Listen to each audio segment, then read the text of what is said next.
The Colt 45 gleamed in the desert moonlight, its pearl grip worn smooth by decades of use, its barrel still warm from recent fire.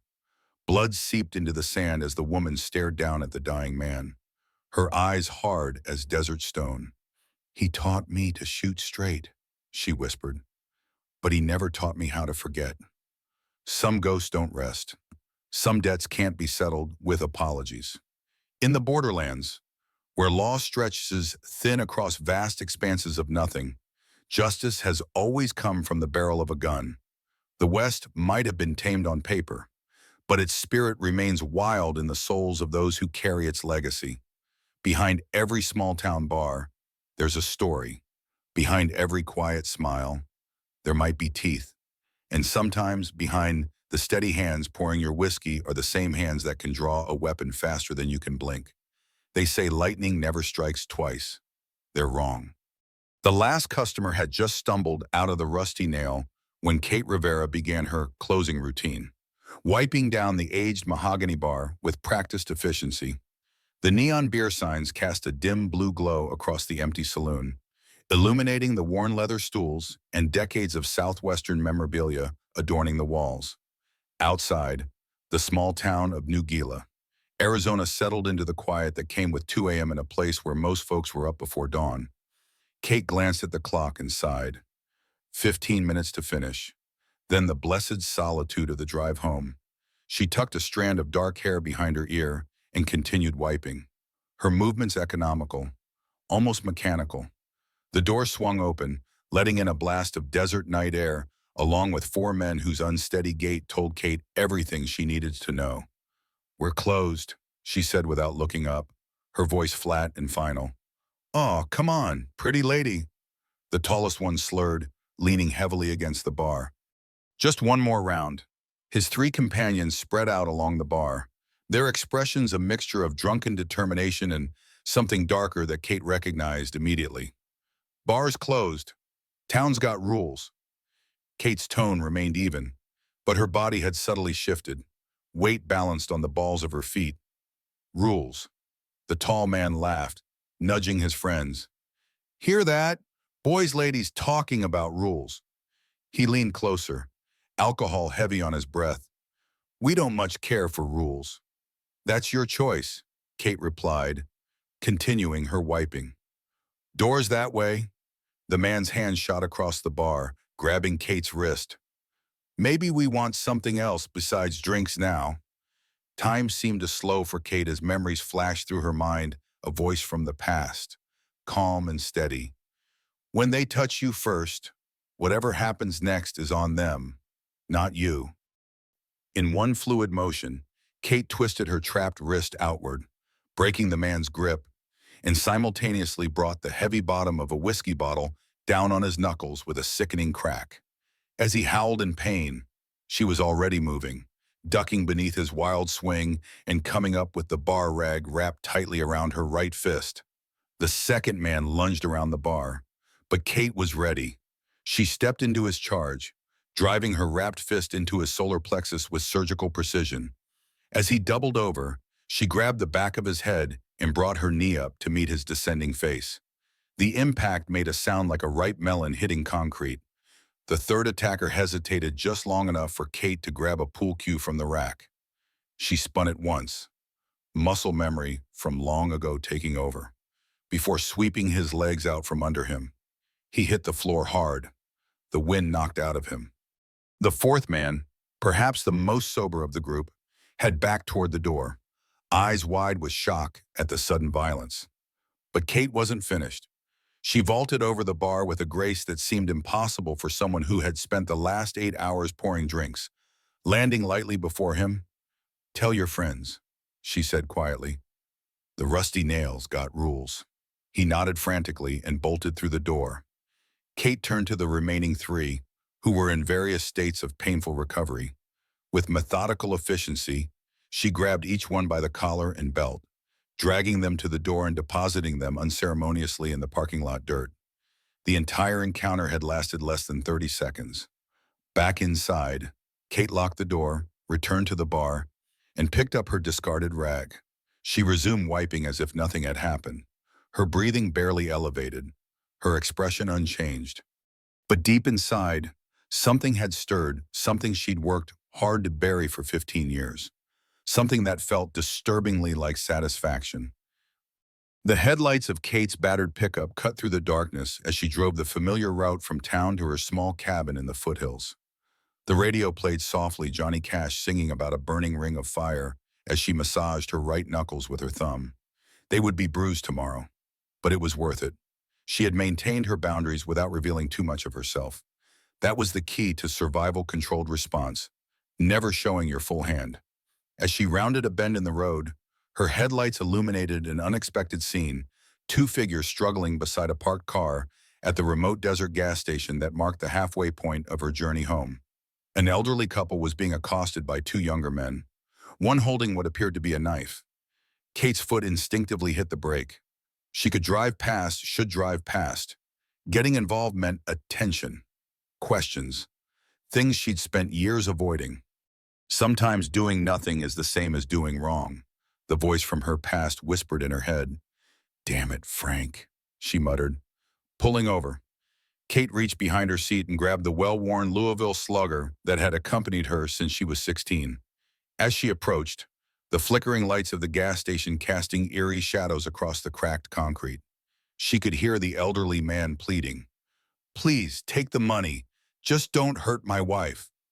"Shut up, old man," one of the attackers spat. "Give us the keys, too. And her jewelry." Kate's footsteps were deliberately heavy as she approached, the baseball bat resting casually on her shoulder. "Evening, gentlemen," she called out, voice relaxed despite the adrenaline coursing through her veins. "Car trouble." Both assailants whirled toward her, the one with the knife pointing it in her direction.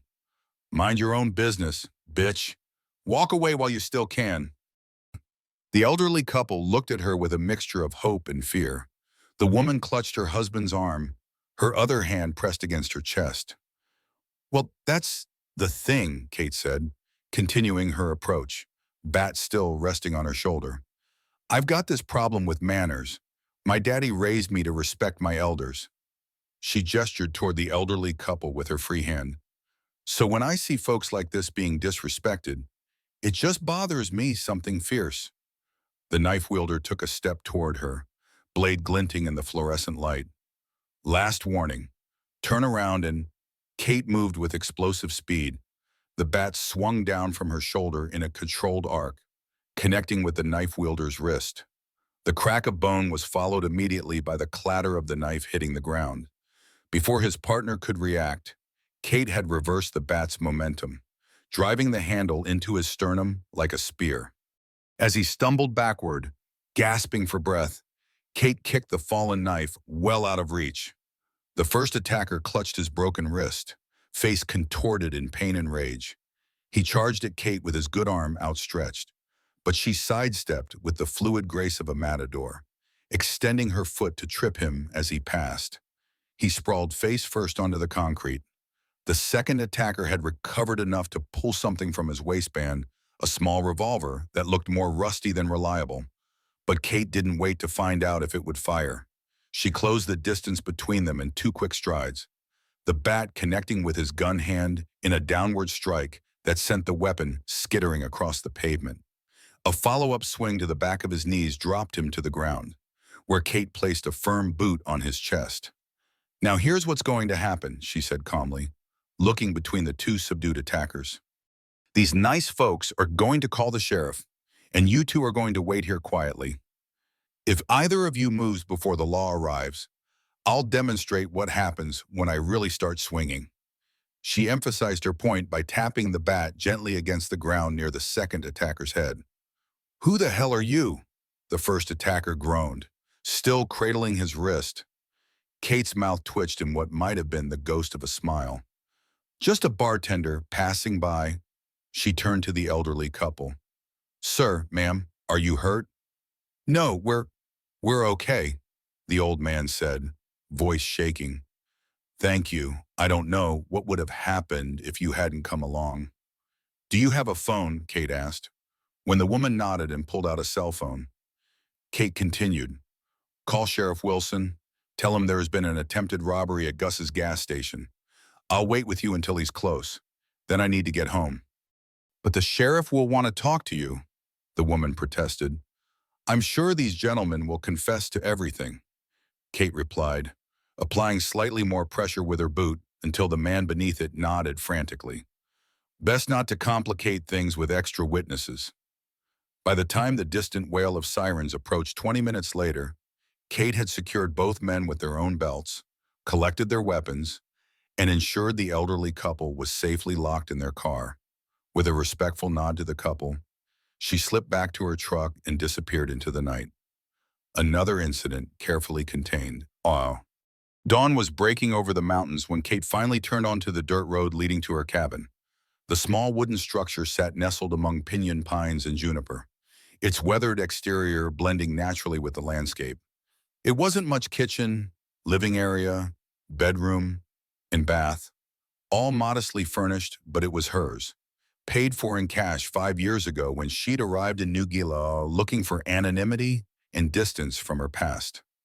Inside, Kate moved through her morning routine with military precision, securing the door, checking windows, placing the baseball bat in its designated spot by the bed.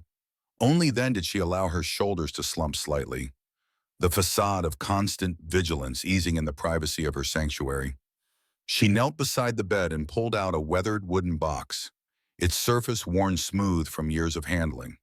It hadn't opened it in almost a decade, but the simple act of confirming its presence was a ritual that grounded her, especially after nights like this one. Next to the box was a framed photograph, the only personal item displayed in the cabin. Kate picked it up, wiping a thin layer of dust from the glass with her thumb. A bearded man in his 50s gazed back at her, his weathered face both stern and kind beneath a worn cowboy hat. A holstered Colt 45 hung at his hip, not as a prop or an affectation, but as naturally as another man might wear a watch. His arm was around a teenage girl, gangly, serious-eyed, her dark hair pulled back in a practical ponytail. "Well, Frank," Kate murmured to the photograph, "still cleaning up messes? Still trying not to be you?" She traced the outline of the man's face with her finger.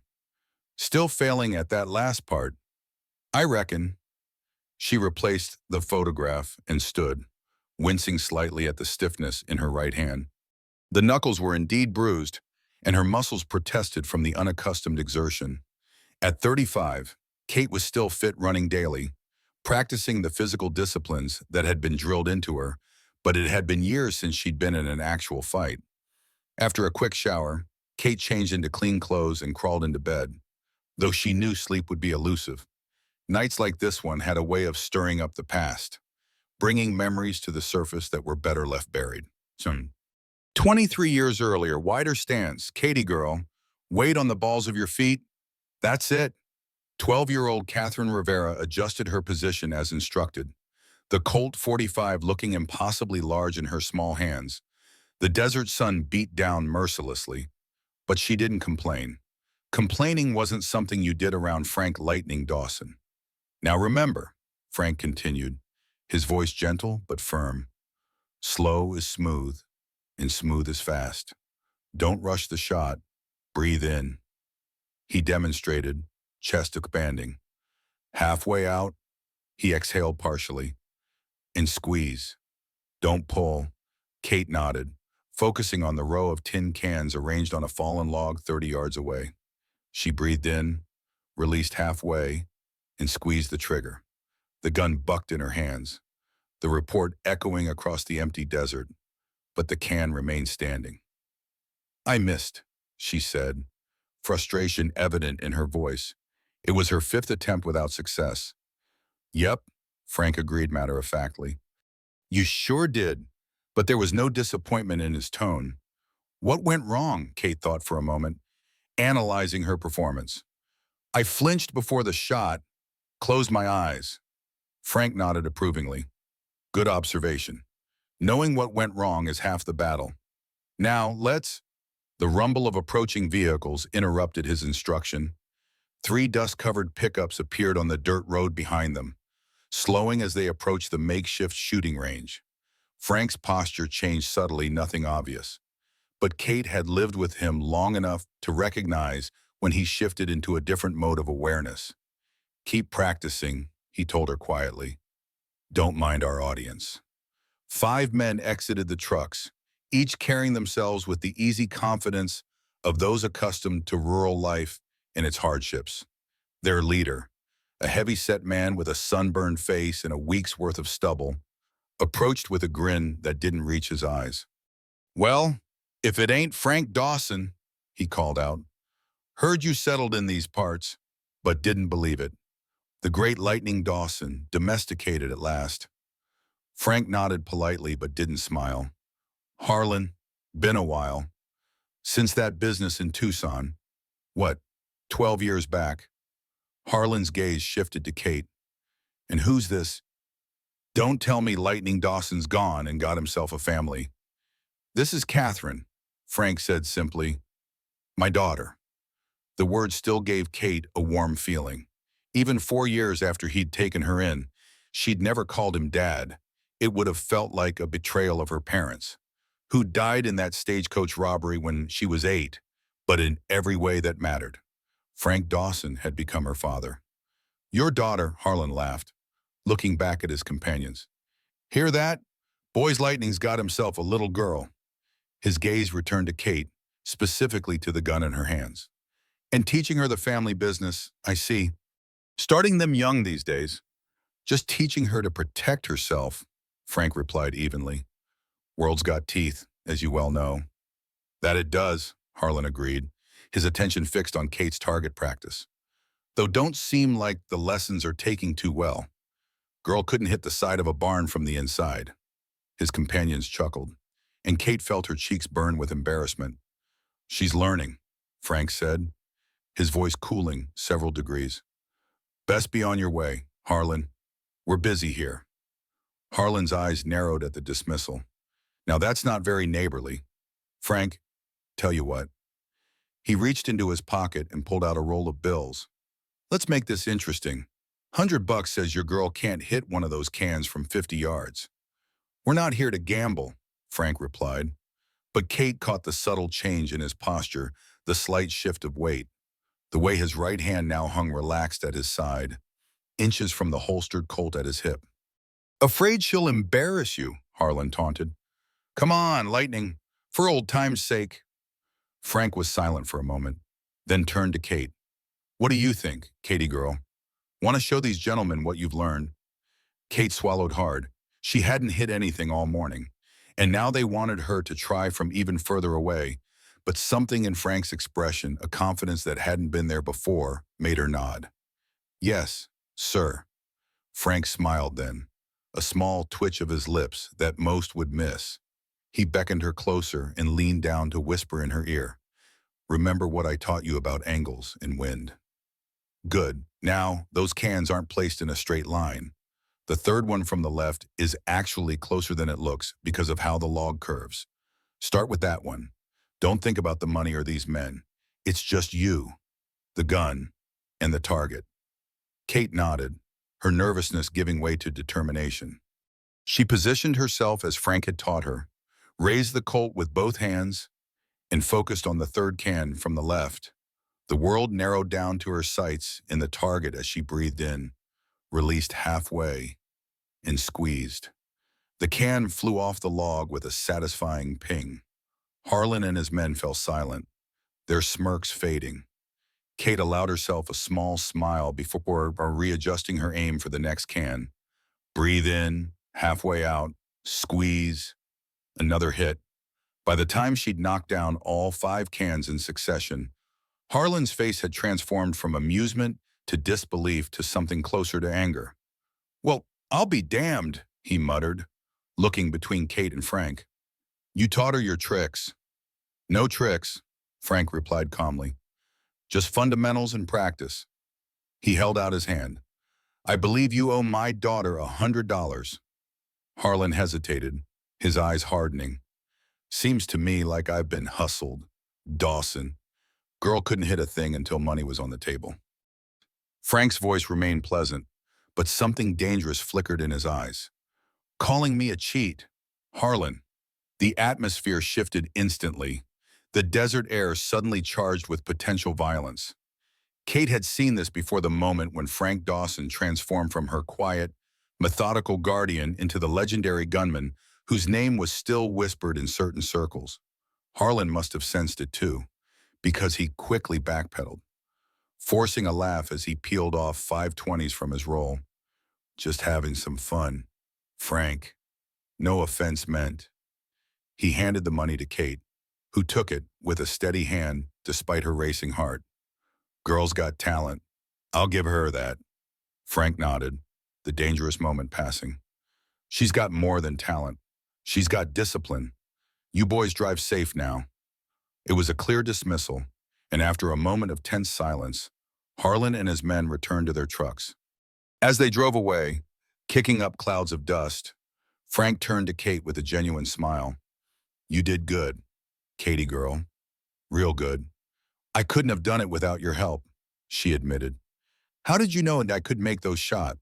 Frank rested a hand on her shoulder. Because I know you. When it really matters, you don't miss. His expression turned serious. But remember what I said about guns. They're not toys, and they're not first solutions. They're last resorts. Yes, sir. Kate nodded. And one more thing, Frank added, his voice softening. Never shoot to impress. Only shoot to survive. There's no glory in being quick on the trigger, no matter what stories they tell about me. It was a lesson Kate would remember long after Frank Dawson was gone, one of many he imparted during the years she spent under his protection. Years that shaped her into someone who could survive in a world with teeth. Kate jolted awake at the sound of her phone buzzing on the nightstand. The clock read 1:47 p.m. She'd managed almost 8 hours of sleep despite the adrenaline crash. She grabbed the phone, recognizing Eddie Garcia's number. Yeah, she answered, voice still thick with sleep. Kate, did I wake you? Eddie's voice came through, concern evident despite the poor connection. As the owner of the Rusty Nail, he was both her boss and the closest thing to a friend she'd allowed herself in New Gila. It's fine. What's up? You heard about what happened at Gus's gas station last night? Kate's muscles tensed. No. What happened?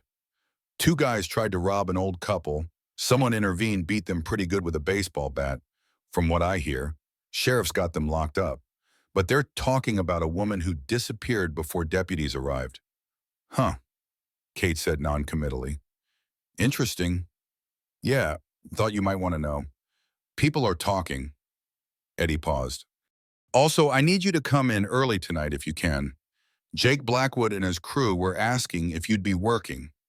Now Kate was fully awake, sitting up in bed. Blackwood asked for me specifically. Not in so many words, but they were definitely interested in your schedule. I don't like it. Kate, those guys have been throwing their weight around town lately. 3 businesses on Main Street are paying them protection money already. I'll be there by 5, Kate assured him. And Eddie, don't worry about Blackwood. He's all hat and no cattle. After hanging up, Kate sat on the edge of the bed, considering the implications. Jake Blackwood was a local thug who'd been pushing his way into New Gila's modest business community for the past 6 months. He'd started with thinly veiled threats and property damage, escalating to direct intimidation when Sheriff Wilson proved either unwilling or unable to stop him. The Rusty Nail had remained untouched so far, but it seemed their grace period might be ending.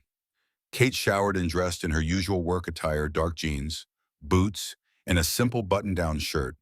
She braided her hair back, applied minimal makeup, and strapped on her watch, the only piece of jewelry she wore. The face was cracked and the leather band worn, but like the wooden box beneath her bed, it connected her to a past she couldn't entirely leave behind. Before heading out, she stood for a moment in front of the small mirror above her dresser, studying her reflection. At 35, Kate Rivera was still striking, though she did everything possible to downplay her appearance. Her olive complexion spoke to her Hispanic heritage from her biological father, while her sharp green eyes, cat eyes, Frank had called them, came from her mother. Time and hardship had etched fine lines at the corners of those eyes and around her mouth, but they only added character to a face that could shift from unremarkable to arresting with the smallest change in expression. Just a bartender, she reminded her reflection. Nothing more. But even as she said it, Kate knew she was lying to herself. The events of last night had cracked something open, a door she'd kept firmly closed for 15 years. And once opened, such doors were notoriously difficult to shut again. The Rusty Nail sat on the outskirts of New Gila, a sprawling, single-story building that had begun life as a roadhouse in the 1950s and evolved through various incarnations before Eddie Garcia purchased it 20 years ago. Its wooden exterior was weathered to a silver gray, the gravel parking lot perpetually dusty, but inside it was immaculately maintained, a testament to Eddie's pride in his establishment. Kate arrived at 4:45 p.m., parking her truck behind the building as usual. The bar wouldn't open until 5:30, but she liked having time to prepare, to settle into the rhythm of the place before the first customers arrived. She entered through the back door, the familiar smells of beer and wood polish greeting her.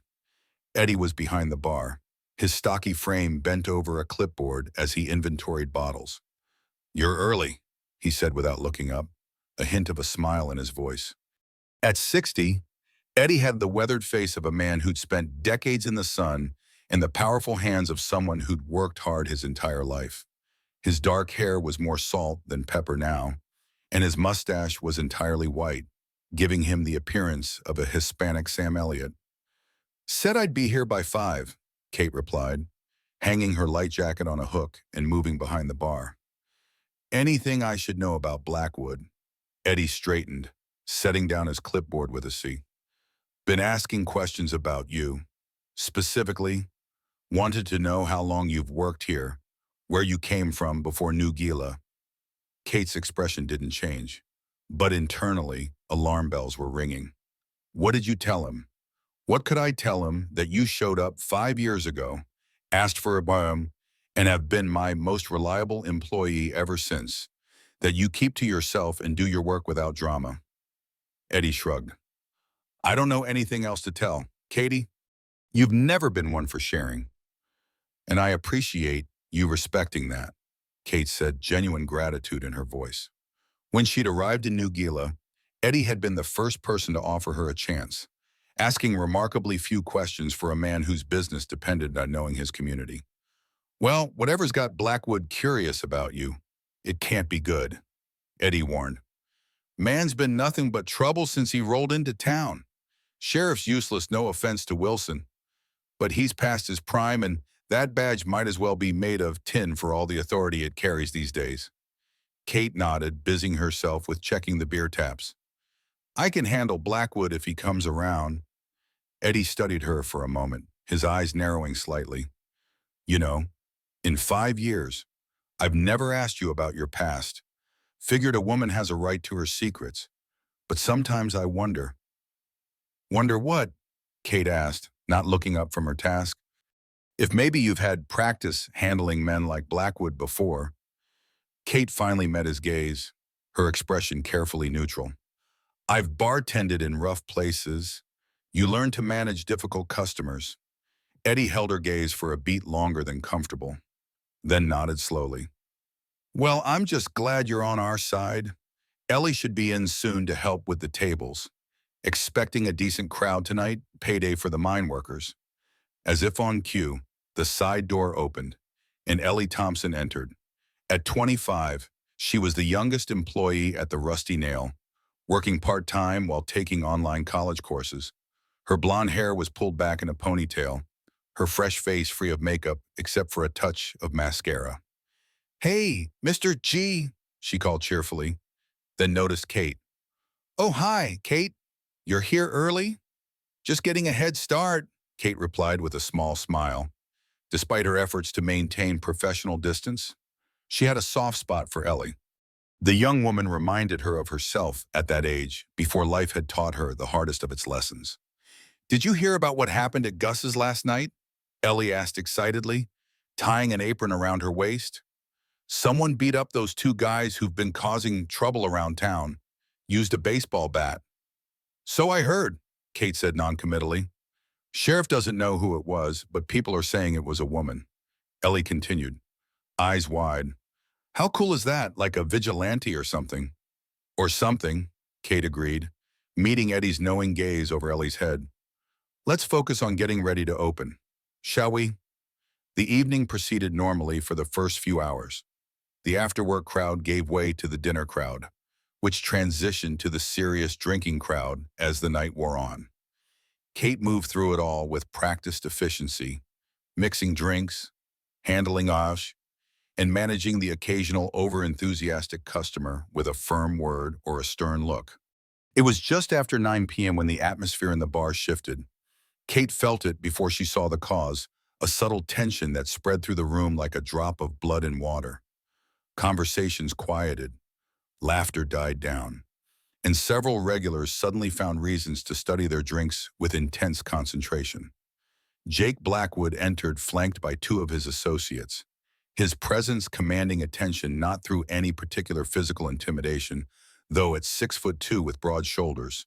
He was imposing enough, but through the aura of menace he cultivated. His dark hair was expensively cut, his jeans and button-down shirt casual, but clearly costly. He moved with the confidence of a man accustomed to getting his way, whether through charm or force.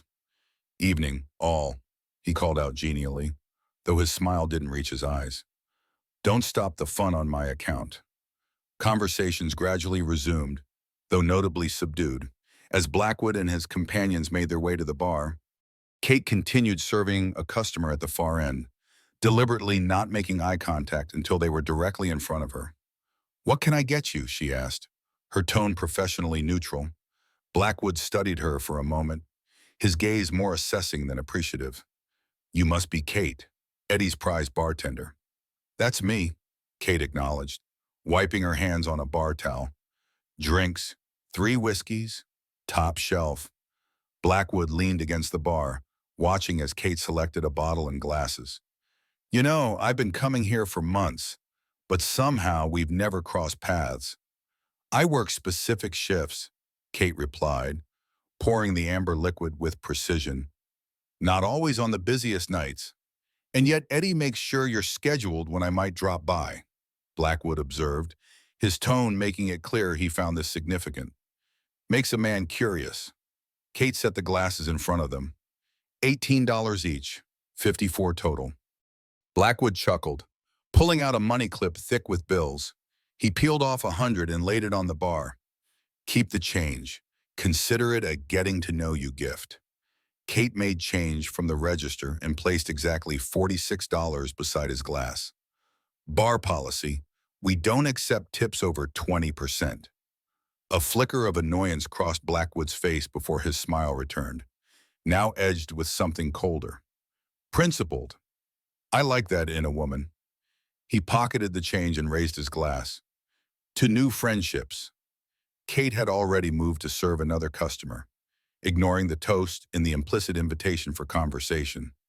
From the corner of her eye, she saw Blackwood's smile tighten before he turned to survey the room, whispering something to one of his companions. For the next hour, Kate felt Blackwood's gaze following her as she worked. He and his associates remained at the bar, ordering 2 more rounds and engaging various patrons in conversations that seemed to leave those patrons visibly uncomfortable. Eddie emerged from his office around 10:30 p.m., his expression darkening when he spotted Blackwood. He made his way behind the bar, positioning himself near Kate. Everything okay? He asked quietly. Fine, Kate assured him. Just the usual Friday night crowd. Mr. Garcia, Blackwood called out, raising his glass in greeting. Just the man I wanted to see. Join us for a drink. Eddie's posture stiffened, but he approached with the practiced smile of a long-time businessman. Mr. Blackwood, enjoying yourself this evening? Immensely happy, Blackwood replied. You run a fine establishment, though I have been wondering. He leaned in conspiratorially. Have you given any more thought to our previous conversation about mutual protection? Eddie's smile became fixed. As I mentioned before, the rusty nail doesn't require additional security. We have arrangements with the sheriff's department. Blackwood laughed, the sound lacking any real humor. The sheriff's department. You mean old Wilson and his two deputies, one of whom is his son, just back from playing soldier. He shook his head. Times are changing. Eddie, New Gila's growing. More money coming in means more. Elements looking to take advantage. Sheriff can't be everywhere. We manage just fine, Eddie insisted, his tone cooling several degrees. For now, Blackwood agreed. But accidents happen, equipment fails, customers can get rowdy. He gestured around the bar. Be a shame if something happened to this place, or to your pretty waitress over there. His gaze shifted meaningfully to Ellie, who was serving a table of minors. Kate's hand tightened on the glass she was drying, but Eddie placed a warning hand on her arm, almost imperceptibly shaking his head. Are you threatening me, Mr. Blackwood? Eddie asked, his voice low but steady. Threatening not at all, just discussing business realities. Blackwood drained his whiskey and set the glass down with a decisive clink. 500 a week buys you peace of mind. That's less than a good insurance policy, and far more effective. Eddie's face had gone pale beneath his tan, but his voice remained firm. I think it's time for you to leave. I haven't finished my drink, one of Blackwood's companions protested, reaching for his glass. What happened next occurred so quickly that many patrons would later give conflicting accounts. Blackwood's hand shot out, gripping Eddie's shirt front and yanking the older man halfway across the bar. With his other hand, he swept the whiskey glasses to the floor, where they shattered with a crash that silenced the room. Listen carefully, old man, Blackwood hissed, his affable mask discarded. This isn't a negotiation. Every business in New Gila is going to get with the program, including this dump. 500 a week, starting tonight or next time we visit. We won't be so polite. Kate moved with liquid grace, her right hand closing around the neck of a bourbon bottle, while her left pressed something beneath the bar, the silent alarm connected directly to the sheriff's office.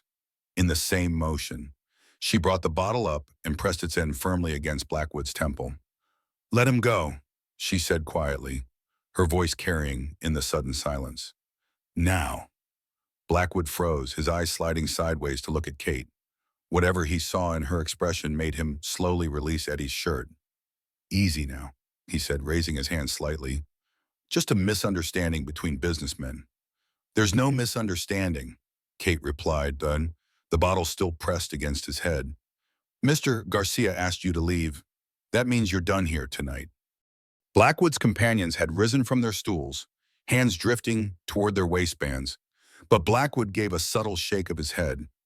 We're leaving, he assured Kate, his voice regaining its smooth confidence. No need for dramatics. Kate lowered the bottle but remained poised, her body language making it clear she was ready to move again, if necessary. Eddie had stepped back, straightening at his shirt with shaking hands, his face flushed with anger and embarrassment. Blackwood adjusted his own shirt cuffs, his composure returning. Think about what I said, Eddie. 500 a week is a small price to pay. His gaze shifted to Kate, eyes narrowing slightly. Interesting staff you've got here. Very capable. With that, he nodded to his companions, and the three of them made their way to the exit. The bar remained silent until the door closed behind them, then erupted into a buzz of conversation. Eddie sagged against the back counter, the adrenaline leaving him visibly drained. Jesus, Kate, I thought he was going to... He wasn't, Kate interrupted firmly. Men like that are all show. They push until someone pushes back. Then they reassess. She began cleaning up the broken glass, her movements precise and controlled despite the tremor of adrenaline in her limbs. That was more than pushing back, Eddie observed quietly. The way you moved, the look in your eyes. Kate didn't respond, focusing on her task. After a moment, Eddie sighed and moved to help her. Sheriff should be here soon, and he said, I'll handle the report. You keep an eye on things out here. Kate nodded, grateful for the reprieve from questions she wasn't prepared to answer. As Eddie disappeared into his office to wait for the sheriff, she scanned the room, noting the curious glances directed her way. She'd revealed too much moved too fast. reacted too confidently. 5 years of carefully cultivated normalcy threatened by one moment of instinct.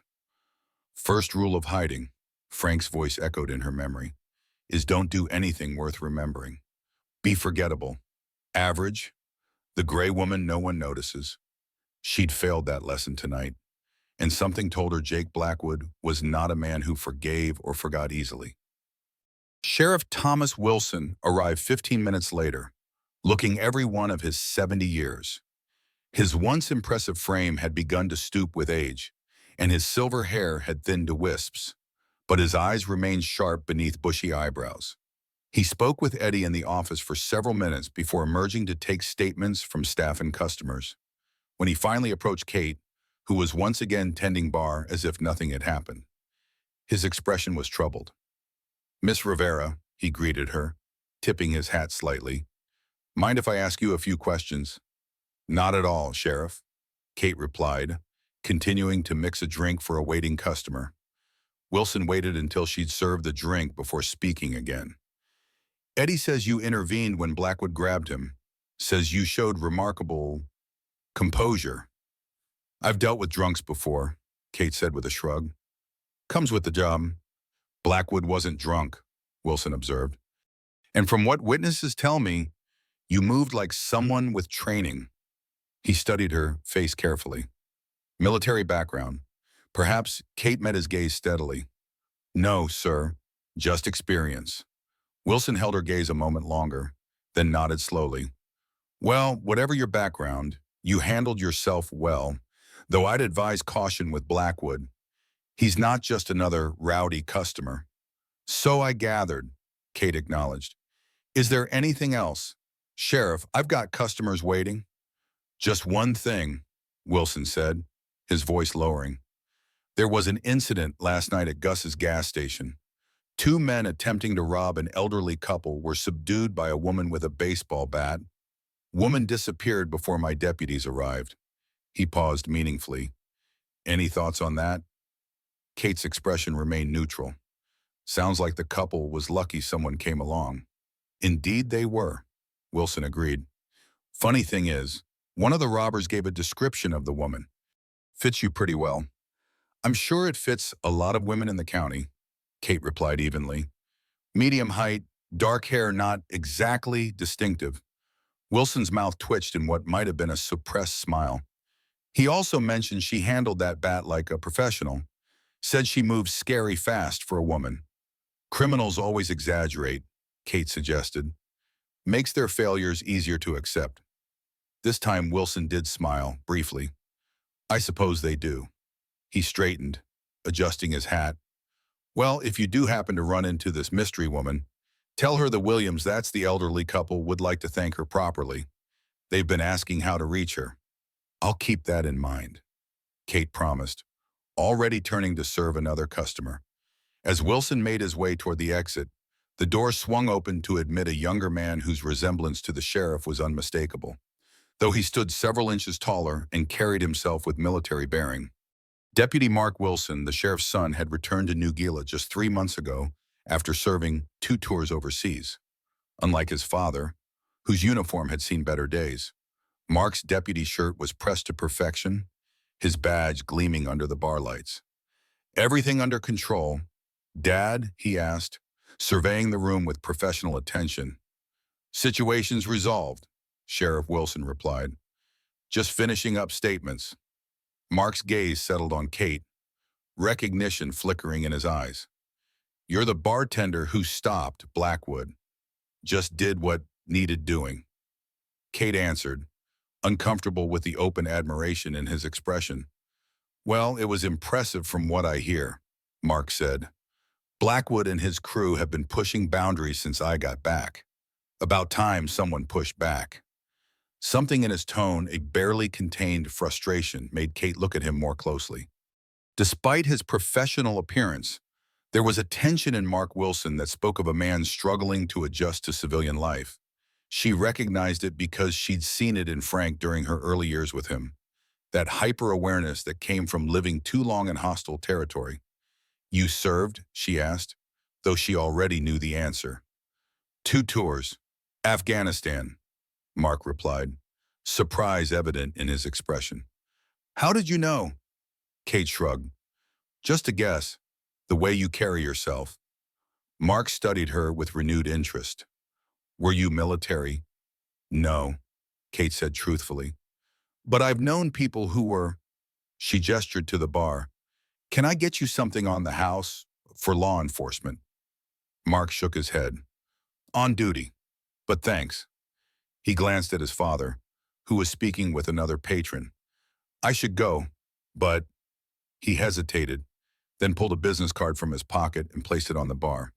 If Blackwood gives you any more trouble, call me directly. Cell number's on the back. Kate looked at the card but didn't pick it up. Sheriff's office is on speed dial. Bar policy. Of course. Mark nodded, a flush of embarrassment coloring his neck. We're taking this seriously.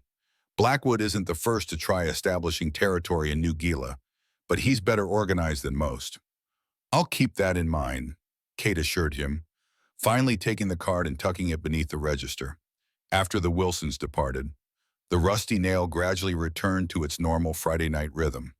Customers who had witnessed the confrontation retold it with increasing embellishment to later arrivals, and Kate found herself the recipient of appreciative nods and raised glasses throughout the evening. It was exactly the kind of attention she'd spent years avoiding. By closing time at 2 a.m., Kate was physically and emotionally exhausted. The adrenaline crash had left her drained, and the constant speculation about her background from curious patrons had required all her self-control to deflect politely. Eddie approached as she was counting out the register, his earlier shaken demeanor replaced by a quiet determination. I'm not paying him, he said without preamble. Whatever happens, I'm not giving that thug a dime. Kate nodded, understanding his pride but concerned about the consequences. He'll be back, with more men next time. Let him come, Eddie declared, though his voice wavered slightly. This place survived the recession, 2 floods, and my ex-wife's lawyer, it'll survive Jake Blackwood. Kate wasn't so sure, but she respected Eddie's resolve. I'll be here, she promised. Whatever happens. Eddie squeezed her shoulder gratefully. I know you will. Katie, you're family now, whether you like it or not. He gestured to the register. Finish up here and get home. It's been a long night for all of us. After Eddie retreated to his office, Ellie approached, her eyes wide with residual excitement. That was intense, she whispered, helping Kate wipe down the bar. The way you just appeared with that bottle, like something from a movie. Kate forced a smile. Just instinct. I've seen Eddie handle troublemakers before, but Blackwood seemed more dangerous. He is dangerous, Ellie agreed, her voice dropping further. My brother works construction, says Blackwood's got connections outside New Gila, that he's just the local face for something bigger. This caught Kate's attention. What kind of connections? Ellie shrugged. No one knows for sure, but there's talk about some businessman from Phoenix who's buying up property around town, using Blackwood to pressure holdouts. She glanced toward Eddie's office. The rusty nail sits on 5 acres, prime location on the highway. Kate filed this information away, her unease growing. Property development was rarely a sufficient motive for the level of intimidation Blackwood had displayed. There was something else at play, something that made her instincts hum with warning. Keep your ears open, she told Ellie. If you hear anything specific about this Phoenix connection, let me know. Ellie nodded eagerly, clearly thrilled to be included in what she perceived as cloak and dagger intrigue. Will do. And Kate, she hesitated, then continued in a rush. Thanks for what you did tonight, for standing up to him. Most people in town are too scared. The genuine gratitude in the younger woman's voice made Kate uncomfortable. She wasn't a hero, and she certainly wasn't looking to become one. She was just a woman with a very particular set of skills acquired from a man whose legacy was as much a burden as a gift. Get home safe, she told Ellie, deflecting the thanks. And maybe take a different route than usual. Just in case Blackwood's people are watching the bar, Ellie's eyes widened, but she nodded. taking the warning seriously. You too, Kate. Be careful. Doe. The drive home was tense, Kate checking her rearview mirror frequently for signs of pursuit. The confrontation with Blackwood had left her on high alert, old instincts resurfacing after years of careful suppression. Frank had taught her to trust those instincts. They'd saved her life more than once in the years they'd traveled together, but they'd also made a normal life nearly impossible. Hypervigilance, a therapist had called it during her brief attempt at counseling after Frank's death, a symptom of trauma. You can't live your whole life waiting for the next attack. But Frank would have disagreed. The moment you stop expecting trouble, he'd told her countless times, is the moment it finds you. As Kate turned onto the dirt road leading to her cabin, she spotted something that confirmed her worst fears. Faint tire tracks that hadn't been there when she left for work. Someone had driven up to her home and then departed while she was at the Rusty Nail. She drove past the cabin without slowing, continuing down the road as if headed elsewhere. A quarter-mile further, she pulled off onto a small side path hidden by brush, cut the engine, and retrieved a flashlight from her glove compartment. Moving silently through the desert scrub, she circled back toward her property, approaching from the rear where the pinyon pines provided cover. The cabin appeared undisturbed, but Kate wasn't taking chances. She observed from the tree line for 20 minutes, watching for any sign of movement or surveillance. When she was reasonably satisfied the intruders had departed, she approached cautiously, examining the ground around her home. The tire tracks told the story a vehicle had parked near her front door for approximately 10 minutes, long enough for someone to check if she was home, perhaps peer through windows, or even enter if the lock had been picked. The tread pattern was distinctive, expensive all-terrain tires, the kind you'd find on a high-end SUV or a truck. Blackwood style. Kate entered through the back door, using the key hidden in a false rock rather than her main key. Inside, she moved methodically from room to room, checking for signs of disturbance. Everything appeared in order, but subtle clues told her someone had indeed been inside a kitchen drawer closed slightly differently than she'd left it. The corner of a rug not quite aligned, the faint scent of unfamiliar cologne lingering in the air. They had searched her home but taken nothing obvious, which meant they were looking for information, not valuables, information about her. Kate knelt beside her bed and pulled out the wooden box, relieved to find it untouched. Whatever they were looking for, they hadn't discovered her most closely guarded possession. She considered opening it, something she hadn't done in years, but decided against it. Not yet. Not unless absolutely necessary. Instead, she retrieved the framed photograph of her and Frank, studying it with renewed concern. If Blackwood was investigating her background, how long before he connected Catherine Rivera to Frank Lightning Dawson? And if he made that connection, what would it mean for the quiet life she'd built in New Gila? Kate replaced the photograph and sat on the edge of her bed, mind racing. Perhaps it was time to move on again. She'd done it before, abandoned one identity and created another, leaving no trail to follow. Eddie would be disappointed, but he'd understand. She could be in another state by tomorrow night. Starting fresh somewhere, Blackwood and his associates would never find her. But even as she considered this option, Kate knew she wouldn't take it. Not this time. Something had changed tonight at the Rusty Nail. Standing up to Blackwood hadn't just been about protecting Eddie or herself. It had been about drawing a line, claiming territory, declaring that some things were worth fighting for. Frank would have understood. He'd spent his final years teaching her that running wasn't always the answer. Kate lay back on the bed, fully clothed, too wired to sleep despite her exhaustion. Her right hand drifted to her left wrist, fingers tracing the battered watch face, Frank's last gift to her before he died.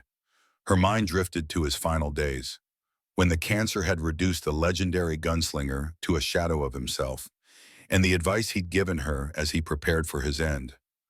There's two kinds of running, Katie girl, he'd told her, his voice hoarse from the treatments that had failed to save him. Running from and running to. I spent most of my life doing the first kind. Don't make my mistake. Find something worth running to, something worth staying for. And when you find it, you stand your ground, no matter who comes calling. Had she found that something in New Gila and the rusty nail and Eddie's paternal affection and Ellie's youthful admiration? Or was it simply that at 35, she was tired of running, tired of reinventing herself every few years when the past threatened to catch up? Kate had no answers, only the certainty that tomorrow would bring complications she'd spent years avoiding. Blackwood would return, more determined than before. The sheriff and his son would have more questions, and the careful anonymity she'd cultivated would continue to erode until Catherine Rivera was just another identity she'd have to discard, unless she found another way, a way that didn't involve running or hiding, but instead embraced the skills and knowledge Frank had imparted, the very things she'd spent 15 years trying to forget. Sometimes, Frank's voice whispered in her memory, the only way out is through. Ashe. The next day passed in a haze of restless sleep and anxious preparation. Kate cleaned her cabin thoroughly, removing any trace of the previous night's intrusion. She checked and reinforced her security measures, new locks, better window latches, a chair wedged beneath her doorknob while she slept. Small precautions that wouldn't stop a determined attacker, but might buy precious seconds if the worst happened. She arrived at the Rusty Nail for her evening shift to find the atmosphere subdued. Word of Blackwood's confrontation with Eddie had spread through town, and patrons spoke in hushed tones about what might come next. Eddie himself was nowhere to be seen. Unusual for a Saturday night when he typically worked the floor, greeting regulars and keeping an eye on things. "Where's Eddie?" Kate asked Ellie as they prepared for opening. "Hospital," Ellie replied, her voice tight with concern. "Had chest pains this morning. His daughter took him to Phoenix for tests." Well, Kate's stomach tightened with dread. "Heart attack. Doctor thinks it might have been anxiety after last night." Ellie trailed off, biting her lip. "He left you in charge, said to tell you there's a shotgun under the register if you need it." The implications weren't lost on Kate. Eddie expected trouble possibly tonight, with him conveniently absent. "We'll be fine," she assured Ellie, projecting confidence she didn't entirely feel. Just a normal Saturday night. But as the evening progressed, it became increasingly clear that this would be anything but normal. The usual Saturday crowd was notably diminished, with many regulars choosing to drink elsewhere or not at all given the tension surrounding the Rusty Nail. Those who did come cast frequent glances toward the door, as if expecting Blackwood and his crew to burst in at any moment. By 11 p.m., Kate's nerves were stretched to breaking point. The constant anticipation of violence had her muscles coiled tight, her senses hyper-alert to every sound and movement. When the door finally swung open just before midnight, she had to force herself not to reach for the shotgun Eddie had mentioned. But it wasn't Blackwood who entered. It was Deputy Mark Wilson, out of uniform but with his badge still clipped into his belt. He approached the bar with measured steps, nodding a greeting to Kate. "Evening," he said, taking a seat directly in front of her. "Quiet night." "Quieter than usual," Kate acknowledged, setting a glass of water before him without being asked. "Something I can help you with, Deputy?" Mark glanced around before leaning in slightly. "Thought you should know Blackwood's at the Desert Rose across town. Has been for the past hour." The Desert Rose was New Gila's only other bar, a dive on the north side that catered to a rougher crowd. The fact that Blackwood was there instead of making good on his threats against the Rusty Nail was unexpected. "Why are you telling me this?" Kate asked, studying Mark's face. There was tension in his expression, a controlled anger that reminded her of Frank in his darker moments. "Because I think he's planning something," Mark replied, keeping his voice low. "And because my father refuses to take preemptive action, says we need clear evidence of criminal intent before we can move against Blackwood." The frustration in his tone was palpable. "Your father's following the law," Kate pointed out. "As he should." Mark's jaw tightened. "The law has limitations when dealing with men like Blackwood. I saw plenty of Blackwood's overseas men who exploit rules and procedures while they terrorize communities." He took a sip of water, his gaze intense. "Sometimes you have to operate in the gray areas to protect people." The statement sent a chill down Kate's spine. Not because she disagreed, but because it echoed Frank's philosophy so closely. She'd heard him say almost those exact words when justifying actions that crossed legal and ethical boundaries. "What exactly are you suggesting?" "Deputy," she asked carefully. "I'm not suggesting anything," Mark replied, though his expression said otherwise. "Just sharing information. Professional courtesy, given how you handled yourself last night." He hesitated, then added, "My father also asked me to pass along a message. Said to tell you that if you're the woman from Gus's gas station, the statute of limitations on being a good Samaritan is pretty short. No one's looking to pursue it." Kate's expression remained neutral. "I'll keep that in mind if I run into this mystery woman." Mark smiled slightly, acknowledging the evasion. "There's something else you should know. Blackwood's not the real problem. He's just a front man for Victor Reyes." The name hit Kate like a physical blow, though she managed to keep her reaction hidden. Victor Reyes, a name she hadn't heard in over 15 years, but one that featured prominently in Frank's history and, by extension, her own. "Who's Victor Reyes?" she asked, proud of how steady her voice remained. "Property developer out of Phoenix," Mark replied, watching her closely.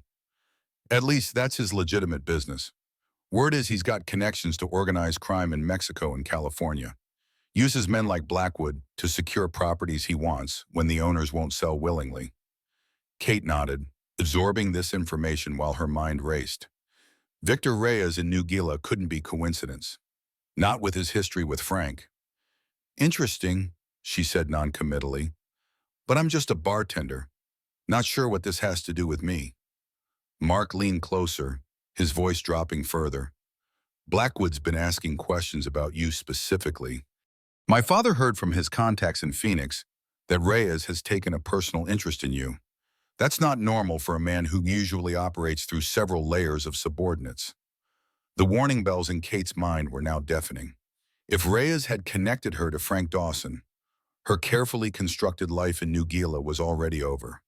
The only question was how it would end. "I appreciate the information," she told Mark, her mind already shifting to contingency plans. "I'll be careful." Mark studied her for a moment longer, then stood. "There's more to you than you let on. Ms. Rivera, I respected that privacy until now. But if you're caught in the middle of whatever Reyes is planning, I need to know. For your safety and for the town's." Kate met his gaze steadily. "If I learn anything relevant to public safety, you'll be the first to know." It wasn't quite a lie, but it wasn't the full truth either. Mark seemed to recognize this, giving her a look that mixed frustration with reluctant acceptance before turning to leave. "One more thing," he said, pausing at the end of the bar. "My father mentioned you handle yourself well in tense situations. If things get worse in New Gila, we might need people with those skills. Think about it." After he left, Kate stood motionless behind the bar, the implications of this new information washing over her. Victor Reyes, brother of Manuel Reyes, the man Frank Dawson had killed in a legendary shootout 25 years ago. The man who had sworn vengeance on Frank and everyone connected to him. The man who might well have been responsible for Frank's death 15 years ago. Though the official cause had been cancer, Kate had always suspected there was more to Frank's illness than natural causes. He'd been too healthy, too vital, and then suddenly diagnosed with an aggressive cancer that had taken him in months. Frank himself had hinted at foul play in his final days, though he'd refused to burden Kate with his suspicions directly. If Reyes had indeed found Frank all those years ago, had finally tracked down Lightning Dawson and somehow ensured his painful death, then his interest in Kate could only mean one thing: he knew who she was. Knew she was Frank's protege, his adopted daughter, and he intended to complete his vengeance. The realization should have sent Kate running for the hills, packing her meager belongings and disappearing into the night. That would have been the smart play, the survival strategy Frank had drilled into her for situations exactly like this. Instead, she felt a strange calm settle over her, along with a clarity of purpose she hadn't experienced in years. Running had never solved anything, it had only postponed the inevitable. If Reyes had found her once, he would find her again. And each time she ran, she would leave behind whatever connections, whatever semblance of home she had managed to build. No more running. Not from Victor Reyes, not from her past, not from the legacy Frank had left her. If Reyes wanted to finish what his brother had started with Frank Dawson, he would find that lightning had taught his daughter well, perhaps too well for Reyes's plans. The remainder of Kate's shift passed in a haze of mechanical motions as her mind processed this new reality. By closing time, she had reached a decision that would irrevocably change her carefully constructed life. Tonight, after 15 years, she would open the wooden box beneath her bed. She would confront the legacy she had been avoiding since Frank's death. And she would prepare for the storm that was surely coming to New Gila, a storm named Victor Reyes, with Jake Blackwood as its harbinger. As she drove home through the desert night, Kate remembered Frank's final words to her, spoken in a hospital room that smelled of antiseptic and approaching death. There's a time for hiding and a time for standing. Katie girl, when that time comes, you'll know it. And when you stand, stand like lightning fast, bright and unforgettable. The time had come, and Catherine Rivera, daughter of Lightning Dawson, was done hiding in the shadows. Amen. Jake Blackwood sat in the office of the Desert Rose, phone pressed to his ear, his expression tense as he listened to the voice on the other end. Yes, sir, he said. We've been asking around town. The woman's been here 5 years, keeps to herself, no family, no close friends except maybe the bar owner. He paused, listening. No, sir, no direct confirmation yet, but the description matches. Age is right, too. The voice on the other end spoke at length, causing Blackwood to pale slightly. I understand, Mr. Reyes. We'll handle it differently next time. Another pause. Yes, sir. We're watching her place now. She just got home from her shift. He checked his watch. We can move tonight if you want. The response made Blackwood sit up straighter. Tomorrow night, yes. Sir, I understand. We'll be ready. He ended the call and immediately dialed another number. Marcus, it's Jake. Get the boys together. Tomorrow night, we're paying a visit to the Rusty Nail. And this time, we're not just talking. He smiled grimly. Turns out our bartender friend is someone very special to Reyes. Someone he's been looking for a very long time. As he hung up, Blackwood couldn't help but wonder why a wealthy, powerful man like Victor Reyes was so interested in a no-name bartender in a backwater town like New Gila. But it wasn't his job to ask questions, just to follow orders. And tomorrow night, those orders were clear. Bring Catherine Rivera to Reyes, by any means necessary. What Blackwood didn't know, what he couldn't know, was that he was about to encounter something far more dangerous than a simple bartender. He was about to face the daughter of Lightning, a woman who had been trained by the deadliest gunslinger the West had ever known, a woman who had spent 15 years suppressing the skills that made her formidable, but who was now prepared to embrace them once again. By the time the sun rose over New Gila the next morning, the stage would be set for a confrontation that would change the town forever and test whether Catherine Rivera was truly her father's daughter. The wooden box had remained sealed for 15 years, a physical manifestation of the past Kate had tried to leave behind. Now it sat open on her kitchen table. Its contents spread before her like artifacts from another life, a life that had once been hers, but which she had abandoned the day Frank Dawson was lowered into the ground.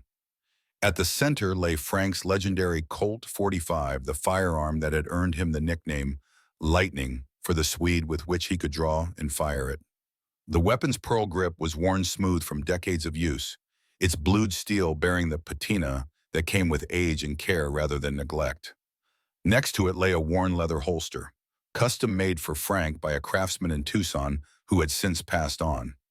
Kate's fingers hovered over the gun, not quite touching it.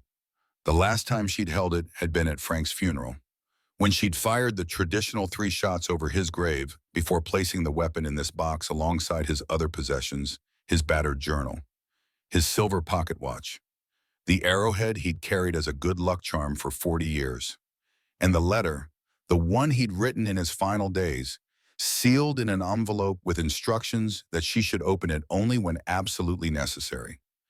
Guest today qualifies, Kate murmured to the empty room, picking up the yellowed envelope. The seal broke easily, the paper inside crisp despite the years. Frank's handwriting was shaky evidence of how the cancer had weakened him toward the end, but still legible.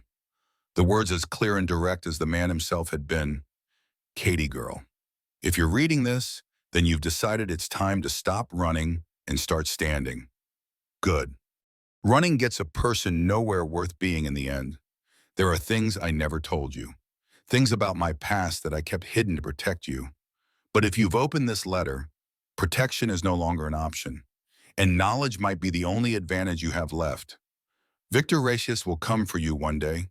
He'll come because of what I did to his brother Manuel in El Paso back in 1980. Official story says it was a fair fight, that Manuel drew first. That's true as far as it goes. But what the papers didn't report was why we fought. Manuel was trafficking young girls across the border, using his family connections to smuggle them into Texas. I was hired to stop him not by any badge, but by a father whose daughter had disappeared. I found her and 5 others in a warehouse near the border. What had been done to them? There was no coming back from that. Not fully. I got them out, got them to safety. But I knew Manuel would just find more girls. The law couldn't touch him, too many paid-off officials, too much Reyes money-greasing palms. So I made sure our paths crossed in that saloon in El Paso, made sure he threw down on me, and I put him in the ground. Victor swore vengeance, not just on me, but on anyone connected to me. He's patient, methodical. If he's found you, it means he probably found me too, before the end, the cancer that took me. I have my suspicions about its origin, but no proof. In the bottom of this box is a key to a safe deposit box at First National Bank in Tucson. Box 447.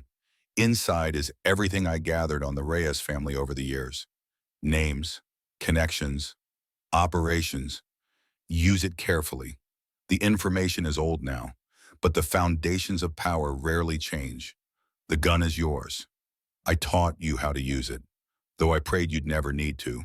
The holster might need conditioning, but the leather's good. Had it made special for a cross draw, easier to access while driving or sitting at a bar. Remember what I taught you, not just about shooting, but about justice and mercy, about knowing when to fight and when to walk away, about the difference between vengeance and justice. I wasn't a good man. Katie girl, I killed people for money before I found a better path, but I tried to be a good father to you, to teach you right from the wrongs I'd done. Whatever you decide to do now, do it standing tall. Do it as yourself, not as my shadow. You are lightning in your own right. Remember that. With all my love. Frank. Kate set the letter down, her vision blurred by unexpected tears. She brushed them away impatiently and reached for the gun, lifting it with the reverence one might accord a holy relic. The weight was familiar despite the years Frank had insisted she learn to handle his weapon alongside her own smaller firearms. Just in case, she checked the chamber empty, as she'd expected. Frank had been meticulous about gun safety. From the box, she retrieved the ammunition he'd stored separately and loaded the Colt with practice motions that came back to her as if she'd performed them yesterday instead of 15 years ago. The holster would need conditioning, as Frank had predicted, but it was still serviceable. Kate set it aside and turned her attention to the small key taped to the bottom of the box. First National Bank in Tucson was a 3-hour drive. She could be there when they opened tomorrow morning. But first, she needed allies. Frank had always emphasized that a lone fighter, no matter how skilled, was vulnerable. Everyone needs someone watching their back, he'd taught her. Someone they trust enough to sleep while they keep watch. In New Gila, Kate had deliberately avoided forming such connections. But now, with Reyes closing in, she no longer had that luxury. She needed people she could trust, or at least, people whose interests aligned with hers against the common threat Reyes posed. She picked up her phone and dialed a number she'd memorized but never used. Wilson, Deputy Mark Wilson, answered on the third ring, his voice alert despite the late hour. "It's Kate Rivera," she said without preamble. We need to talk. Not over the phone. There was a brief pause. I'm listening. Desert overlook. The picnic area. 30 minutes. She hung up before he could respond. Already reaching for her jacket. The desert overlook was a scenic spot about 15 minutes outside town, far enough from potential eavesdroppers, but public enough to be relatively safe for a meeting. Kate arrived early, parking her truck where she could observe the access road while remaining partially concealed by the rocky outcropping that gave the overlook its name. Mark's patrol SUV arrived precisely on time, its headlights cutting through the darkness before he killed the engine. He emerged cautiously, scanning the area before approaching Kate's position. This is ominous, he remarked, stopping a respectful distance away. He was in uniform, she noted, which meant he was either on duty or wanted the authority the badge conveyed. What's so important it couldn't wait until morning? Victor Reyes, Kate replied, watching his reaction carefully. You said he has a personal interest in me. I need to know exactly what you've heard, and what your father knows about Reyes's operations in New Gila. Mark's expression shifted from curiosity to focused attention. Why the sudden interest yesterday? You were just a bartender. Things change, Kate said simply. Reyes isn't here for real estate development. Deputy, he's here for something personal. And people are going to get hurt if we don't stop him. Mark raised an eyebrow. Since when are you involved in law enforcement matters, Mr. Rivera? Kate took a calculated risk. Since Reyes decided to come after me because of who my father was. And who was your father? She met his gaze steadily. Frank Dawson, known in certain circles as Lightning. The name registered immediately. Kate could see it in the widening of Mark's eyes, the slight straightening of his posture. Even 25 years after his retirement from gunfighting, Frank Dawson's reputation endured in law enforcement circles, particularly in the Southwest. Lightning Dawson, Mark repeated softly. The man who killed Manuel Reyes in El Paso. He studied Kate with new appreciation. That would certainly explain Victor's interest in you. It also explains why I've spent 15 years keeping a low profile, Kate added. Until now. Mark was silent for a moment, processing this revelation. What changed, he finally asked. Reyes found me, Kate said simply, which means I stop hiding and start fighting. With what? A liquor license and bartending skills. There was no mockery in Mark's tone, only practical assessment. In response, Kate lifted the edge of her jacket, revealing Frank's Colt holstered at her hip in a cross-draw position. Mark's hand instinctively drifted toward his own service weapon before he caught himself. You're carrying Lightning Dawson's gun. That's your plan. That's my insurance, Kate corrected him. My plan is to gather intelligence, identify Reyes's vulnerabilities, and use the legal system to take him down. That's where you come in. I'm listening, Mark said, his initial skepticism giving way to cautious interest. I need information on Reyes's current operations, properties he's acquired, businesses he controls, who his key people are besides Blackwood. In return, I can provide historical context on his criminal enterprises, including connections to trafficking operations that the DEA and FBI would be very interested in. And how exactly do you have access to that kind of information? My father was thorough, Kate replied.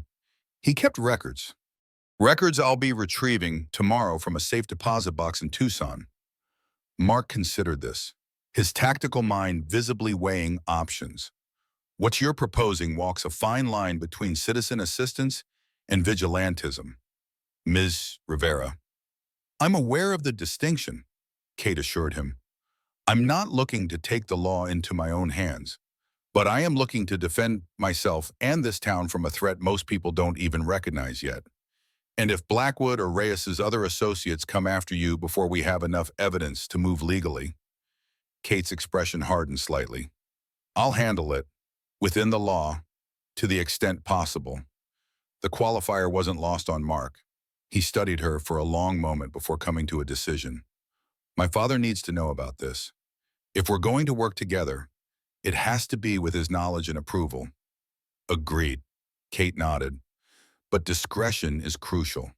The fewer people who know about my connection to Frank Dawson, the better. Understood. Mark checked his watch. I'm off duty at 6. We can meet at the sheriff's office at 7. The morning briefing will be over, and we'll have privacy. I'll be there, Kate promised. And Deputy, thank you. Mark offered a tight smile. Don't thank me yet, Ms. Rivera. Depending on what my father says, this partnership might be over before it starts. As they returned to their respective vehicles, Kate felt a weight shift inside her, not lifting entirely, but redistributing itself into something more manageable. For 15 years, she'd carried the burden of her past alone, isolating herself from connections that might have provided support. Now, for better or worse, she had taken the first step towards sharing that burden. Frank would have approved. She thought, for all his legendary self-reliance, he'd understood the value of trusted allies.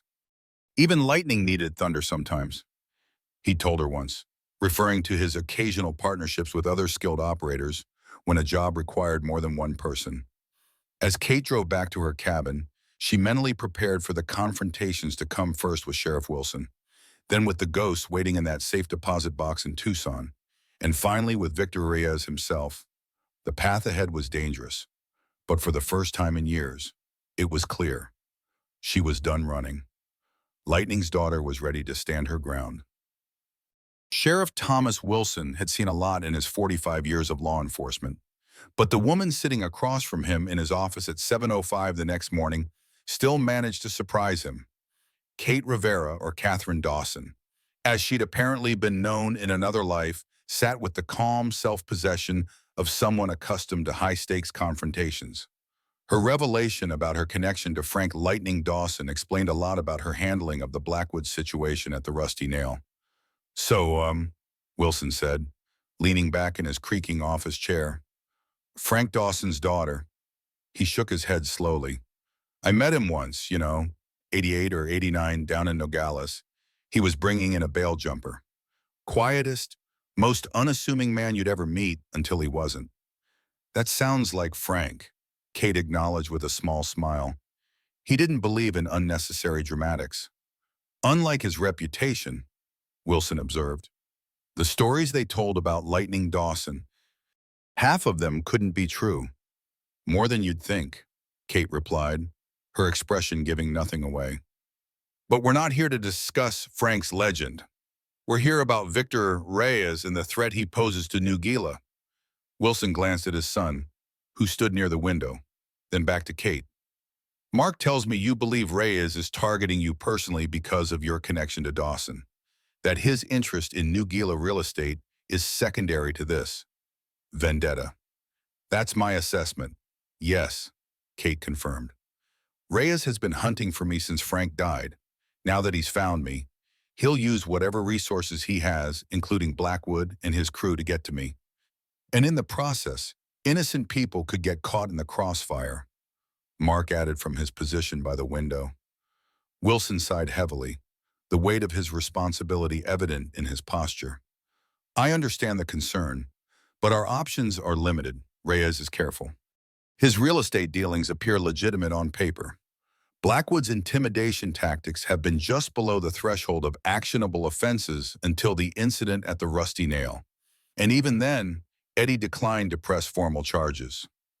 That's because Eddie's afraid, Kate pointed out. Everyone in town is afraid. That's how men like Reyes operate. They create a climate of fear that paralyzes normal legal processes. I'm well aware of that, Miss Rivera, Wilson replied, a hint of steel entering his voice. I've been wearing this badge since before you were born, but without evidence of specific criminal activity, my hands are tied by the very laws I'm sworn to uphold.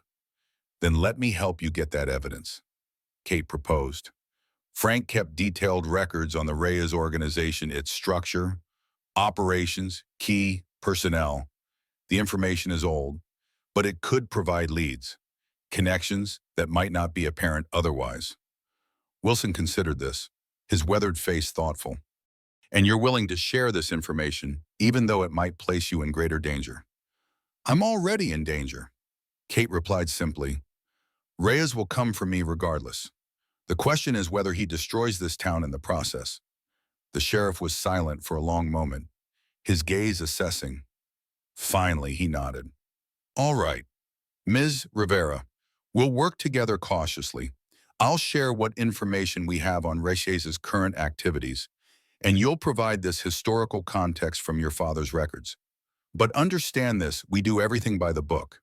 No vigilante justice, no personal vendettas. Are we clear? Crystal clear, Sheriff, Kate assured him, though all three of them recognized the implicit caveat by the book until the book no longer provided adequate protection. Good, Wilson said, rising from his chair. Now, you mentioned a trip to Tucson to retrieve these records. Yes, sir. I was planning to leave this morning. Wilson glanced at his son. Mark will accompany you. Official escort. That's not necessary, Kate began. It's not a request, Ms. Rivera. Wilson interrupted firmly. If Reyes has people watching you, having a deputy sheriff along might discourage them from making a move. Besides, 2 sets of eyes are better than 1 on a 3-hour drive through remote country. Kate looked to Mark, who shrugged slightly, indicating his willingness. After a moment's consideration, she nodded. Fine, but we take my truck. Less conspicuous than a patrol car. Agreed, Wilson said. Mark, you're on special assignment today. Keep me updated. He turned back to Kate. When you return, we'll reconvene here and start piecing together what we know.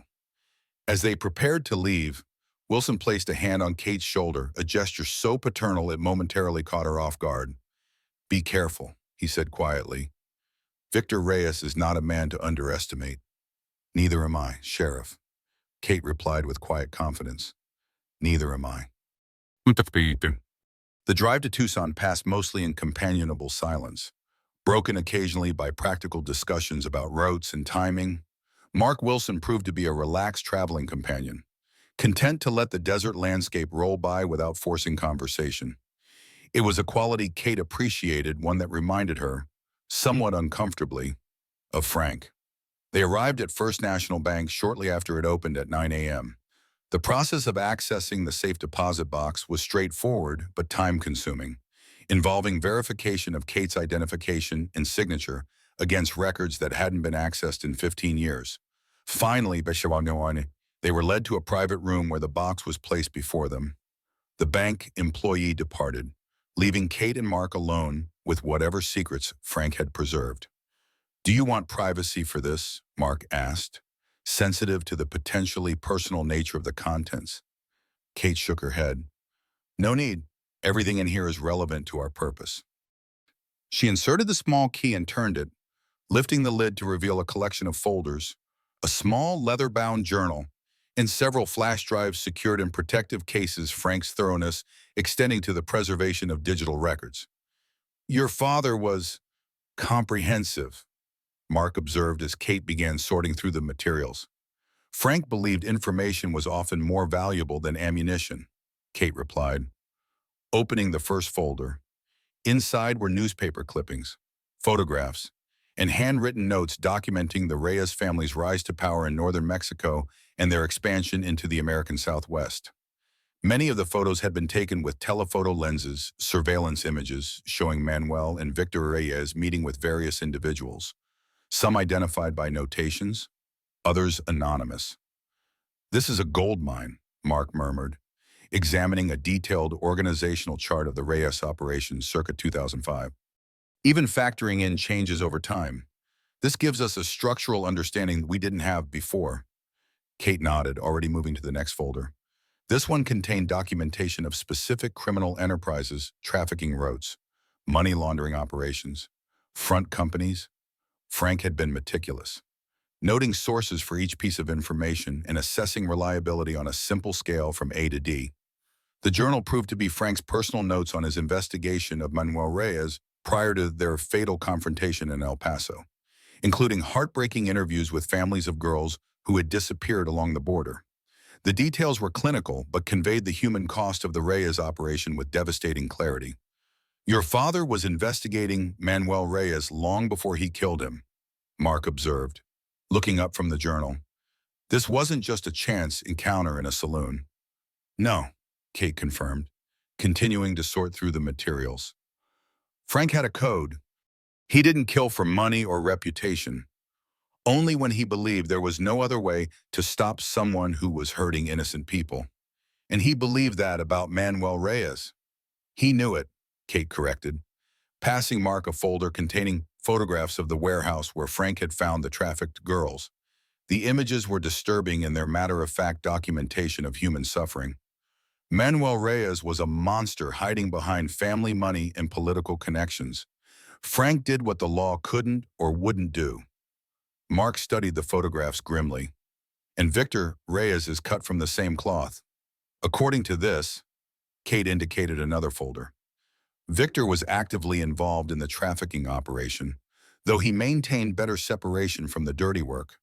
After Manuel's death, he shifted their focus more toward real estate development and legitimate businesses, using them to launder money from their continuing drug operations. They spent the next 2 hours methodically reviewing Frank's intelligence, organizing it into categories that might be useful for their current situation. The flash drives contained additional documentation, financial records, recorded conversations, video surveillance that Frank had collected through methods that were likely not entirely legal. We'll need to be careful how we use this, Mark noted, securing the flash drives in an evidence bag. Some of it won't be admissible in court due to chain of custody issues. But it gives us targets for legal investigation, Kate pointed out. Names, dates, locations that might still be relevant. As they finished reviewing the materials, Kate found a sealed envelope at the bottom of the box, addressed simply Katie. Unlike the letter she'd opened the night before, this one felt thicker, containing what seemed to be a small object along with paper. She opened it carefully, extracting a brief note and a small key that didn't match any safe deposit box. Katie girl, if you've gotten this far, you're committed to seeing this through. The cabin in the Dragoons is still there, still stocked. This key opens the gun safe in the back room. What you find there is yours to use as needed. Remember what I taught you about escalation of force? Start small, finish big if necessary. Kate stared at the key. Memories flooding back of a remote cabin in the Dragoon Mountains where Frank had occasionally retreated when he needed absolute privacy. It was off-grid, difficult to access, and known to very few people. She hadn't been there since before Frank's death. Another safe deposit box, Mark asked, noticing the key. No, Kate replied, tucking it into her pocket. Something else, a fallback position. If things get worse, Mark's expression suggested he wanted to press for details, but he respected her privacy. We should head back. Dad will be waiting for our report, and I'd prefer to reach New Gila before dark. Kate nodded, repacking the materials they deemed most relevant and leaving the rest secured in the box. They checked out of the bank without incident and were on the road back to New Gila by early afternoon. As they drove, Kate found herself watching the rearview mirror more frequently than normal, a habit Frank had instilled in her years ago. Awareness isn't paranoia, he'd often said. It's survival. On their third rest stop, she noticed a black SUV with tinted windows that had appeared behind them after their last gas station visit. It maintained a consistent distance not close enough to be obvious, but persistent enough to trigger her internal alarms. Don't look now, she said casually to Mark as they pulled back onto the highway. But I think we're being followed. Black Suburban, 3 cars back. Mark resisted the urge to turn around, instead using the side mirror to track the vehicle. How long? Since Wilcox, at least, maybe earlier. Could be coincidence, Mark suggested, though his tone indicated he didn't believe it. That's the main route back to Phoenix from Tucson. Maybe, Kate conceded, but I don't much believe in coincidences. What do you want to do? I can call for backup, but we're still an hour from New Gila, and jurisdiction gets complicated out here. Kate considered their options. If the SUV contained Reyes's men, confrontation on the open highway could be dangerous for them and for any civilians who happened to be on the road. But leading them directly back to New Gila wasn't ideal either. Let's find out if they're really following us, she decided. spotting a sign for an upcoming exit. Take that turnoff. It leads to a scenic viewpoint. If they follow, we'll know. Mark nodded, signaling for the exit and taking the winding road that led up to a plateau overlooking the desert valley. The viewpoint parking area was empty except for their truck as they pulled in and cut the engine. They waited, both watching the road below. For several minutes, nothing happened, and Kate began to think perhaps she had been overly cautious. Then the black Suburban appeared, taking the same exit and beginning the climb toward the viewpoint. Definitely following, Mark confirmed, his hand moving to rest on his service weapon. How do you want to play this direct approach? Kate decided. They'll have seen your uniform. Might make them reconsider whatever they're planning. The Suburban pulled into the parking area about 50 yards from their position and stopped, its engine still running. The windows remained up, preventing any view of the occupants. Stay into the truck, Mark instructed, opening his door. I'll identify myself and find out what they want. Not alone, Kate countered, already reaching for her door handle. We do this together or not at all. Mark looked like he wanted to argue but recognized the determination in her expression. Fine, but stay behind me, and if anything happens, get back to the truck immediately. They exited together, Mark moving deliberately toward the Suburban with his badge clearly visible on his belt, his posture professional but alert. Kate followed a few paces behind, her hand casually near the concealed Colt at her hip. When they were about 20 feet from the SUV, the driver's window finally lowered, revealing a man in his 50s with salt and pepper hair and the hard eyes of someone accustomed to violence. He wore a suit that was too formal for the setting, suggesting he wasn't a tourist or local. Can I help you folks? Mark called out, his tone officially polite but carrying an undercurrent of warning. Just enjoying the view, officer, the man replied with a slight accent that Kate placed as northern Mexico. Public land, isn't it? Deputy Sheriff Wilson, Gila County, Mark corrected, moving closer with measured steps. And yes, it's public land. Any particular reason you've been following us since Tucson? The man's expression didn't change, but his eyes flicked briefly to Kate before returning to Mark. Following, I think you're mistaken.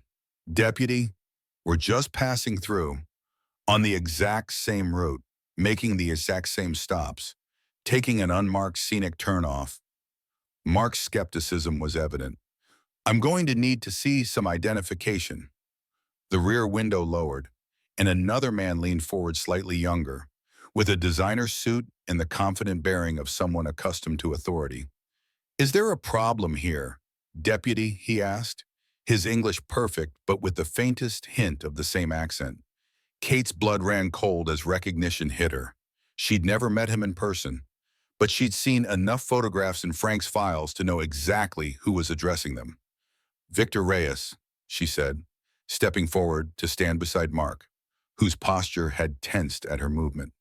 Reyes smiled, the expression not reaching his eyes. Ms. Rivera, or should I say, Miss Dawson, it's a pleasure to finally meet you in person. Mark's hand drifted closer to his weapon. Mr. Reyes, you're a long way from Phoenix. Business takes me many places. Deputy, Reyes replied smoothly, including, occasionally, scenic overlooks where I might encounter interesting people. His gaze shifted back to Kate.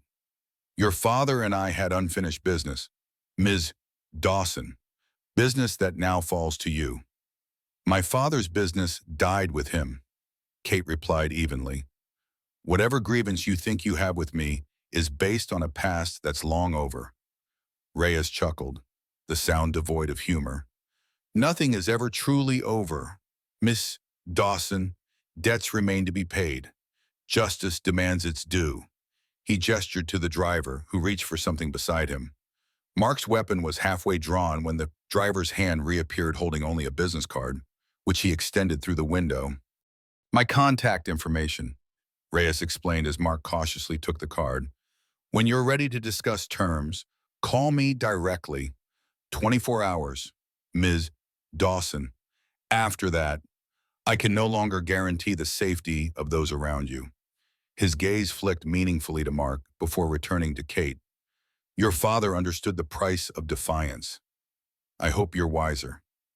With that, the windows rolled up, and the Suburban backed smoothly out of the parking space before turning and descending the road, leaving Kate and Mark standing in the dust of its departure. Well, Mark said after a moment, holstering his weapon, that confirms your theory about his personal interest. Kate nodded, her mind racing with implications. It also confirms he knows exactly who I am and has been tracking my movements. The bank, the safe deposit box, he knew where we were going and why, which means he likely has sources inside New Gila as well, Mark concluded grimly. Someone feeding him information about you, about the town. Your father needs to know, Kate said, already moving back toward their truck. And we need to prepare for whatever Reyes is planning. That 24-hour deadline wasn't an arbitrary number. As they drove the remaining distance to New Gila, a heavy silence filled the cab of the truck. The confrontation with Reyes had transformed an abstract threat into a tangible, immediate danger. Kate found herself mentally inventorying her resources, her training, her options. If Reyes made good on his threat, New Gila could become a battlefield with her at the center of the conflict. When the fight comes to you, Frank had taught her, make sure you're fighting on ground of your choosing, not theirs. The question now was what ground she could claim in a town where Reyes clearly already had influence and informants. The rusty nail was vulnerable, her cabin isolated and already compromised. She needed a stronghold, a place where she could control access and movement. As they passed the faded sign welcoming them to New Gila, Kate made her decision. I need to check on Eddie at the hospital, she told Mark. Then I need to gather some supplies. Things are going to move quickly now. Mark nodded, his expression grave. I'll brief my father. We'll need to put together a protection plan for you and potentially others Reyes might target. Don't waste resources protecting me, Kate advised. I can handle myself. Focus on Eddie, Ellie, and the other civilian targets. They're the ones Reyes will go after to get to me. All due respect, Ms. Rivera, but you're a civilian too. Mark pointed out, a civilian with unusual skills. Granted, but still under the protection of the law. Kate smiled faintly, appreciating his adherence to principle, even as she recognized its limitations in their current situation. Let's just say I operate in the gray areas your father mentioned. Deputy, and in those areas, I'm anything but civilian. Sheriff Wilson took the news of their encounter with Victor Reyes with grim resignation. The direct confrontation, the explicit deadline, the implied threats all pointed to an imminent escalation that his small department was ill-equipped to handle. I've put in calls to the state police and the FBI field office in Phoenix, he informed Kate and Mark as they sat in his office later that evening. But jurisdiction is complicated, and without clear evidence of specific criminal intent, they're reluctant to commit resources. By the time they have that evidence, it could be too late, Kate pointed out, frustration evident in her voice. Reyes doesn't make idle threats. I'm aware of that, Wilson replied sharply. But I've got 3 deputies, including Mark, a budget that barely covers basic operations, and a town full of people who need protection. What exactly would you have me do, Ms. Rivera? Kate took a breath, recognizing that antagonizing her primary ally would accomplish nothing. I'm sorry, Sheriff. I know you're doing everything you can within the system, but we need to prepare for the possibility that the system won't respond in time. Wilson sighed, rubbing his temples. Mark's briefed me on the intelligence you gathered from your father's records. Some of it could be useful in building a case against Reyes, but much of it is too old or too tenuously connected to current operations. What about Blackwood? Mark suggested. He's the local face of Reyes's operation. If we could get something concrete on him, something that would stick, we might be able to work our way up to Reyes. Blackwood's careful, Kate observed. He keeps his hands relatively clean, uses his crew for the dirty work. Maybe, Wilson acknowledged, but he's also less experienced. more prone to emotional reactions. Your confrontation at the Rusty Nail demonstrated that. He considered for a moment. If we could provoke him into making a mistake, something public and undeniable. You're talking about using me as bait, Kate surmised. I'm talking about creating a controlled situation where Blackwood might reveal his true nature. Wilson corrected. Under observation, with backup in place, Kate nodded slowly. It could work, but it would require precise timing and positioning. If Reyes has informants in town, they'll be watching for any unusual police activity, which is why it can't look like a law enforcement operation, Mark interjected. It has to appear organic, spontaneous.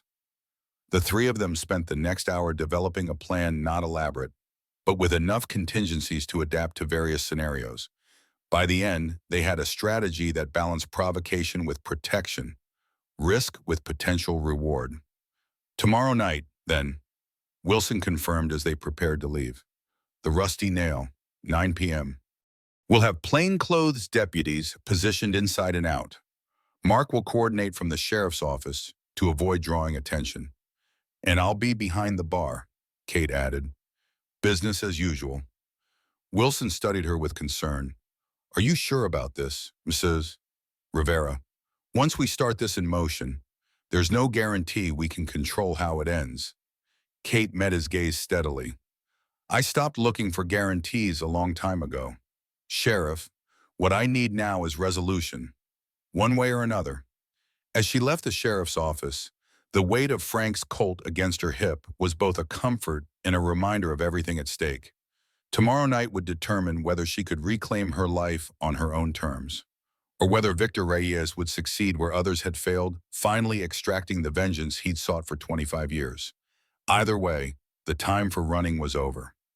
Lightning's daughter was coming out of the shadows, ready to face whatever storm approached.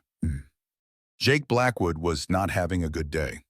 The call from Victor Reyes had been brief but explicit.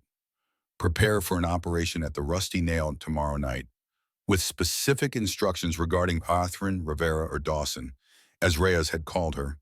The revelation of her true identity had shocked Blackwood. He'd been hassling Lightning Dawson's daughter without knowing it, a fact that explained her unexpected competence during their confrontation. Now, as he gathered his crew in the back room of the Desert Rose, he struggled to convey the gravity of the situation without revealing his own unease. Tomorrow night, we take control of the Rusty Nail, he announced to the 6 men seated around the table.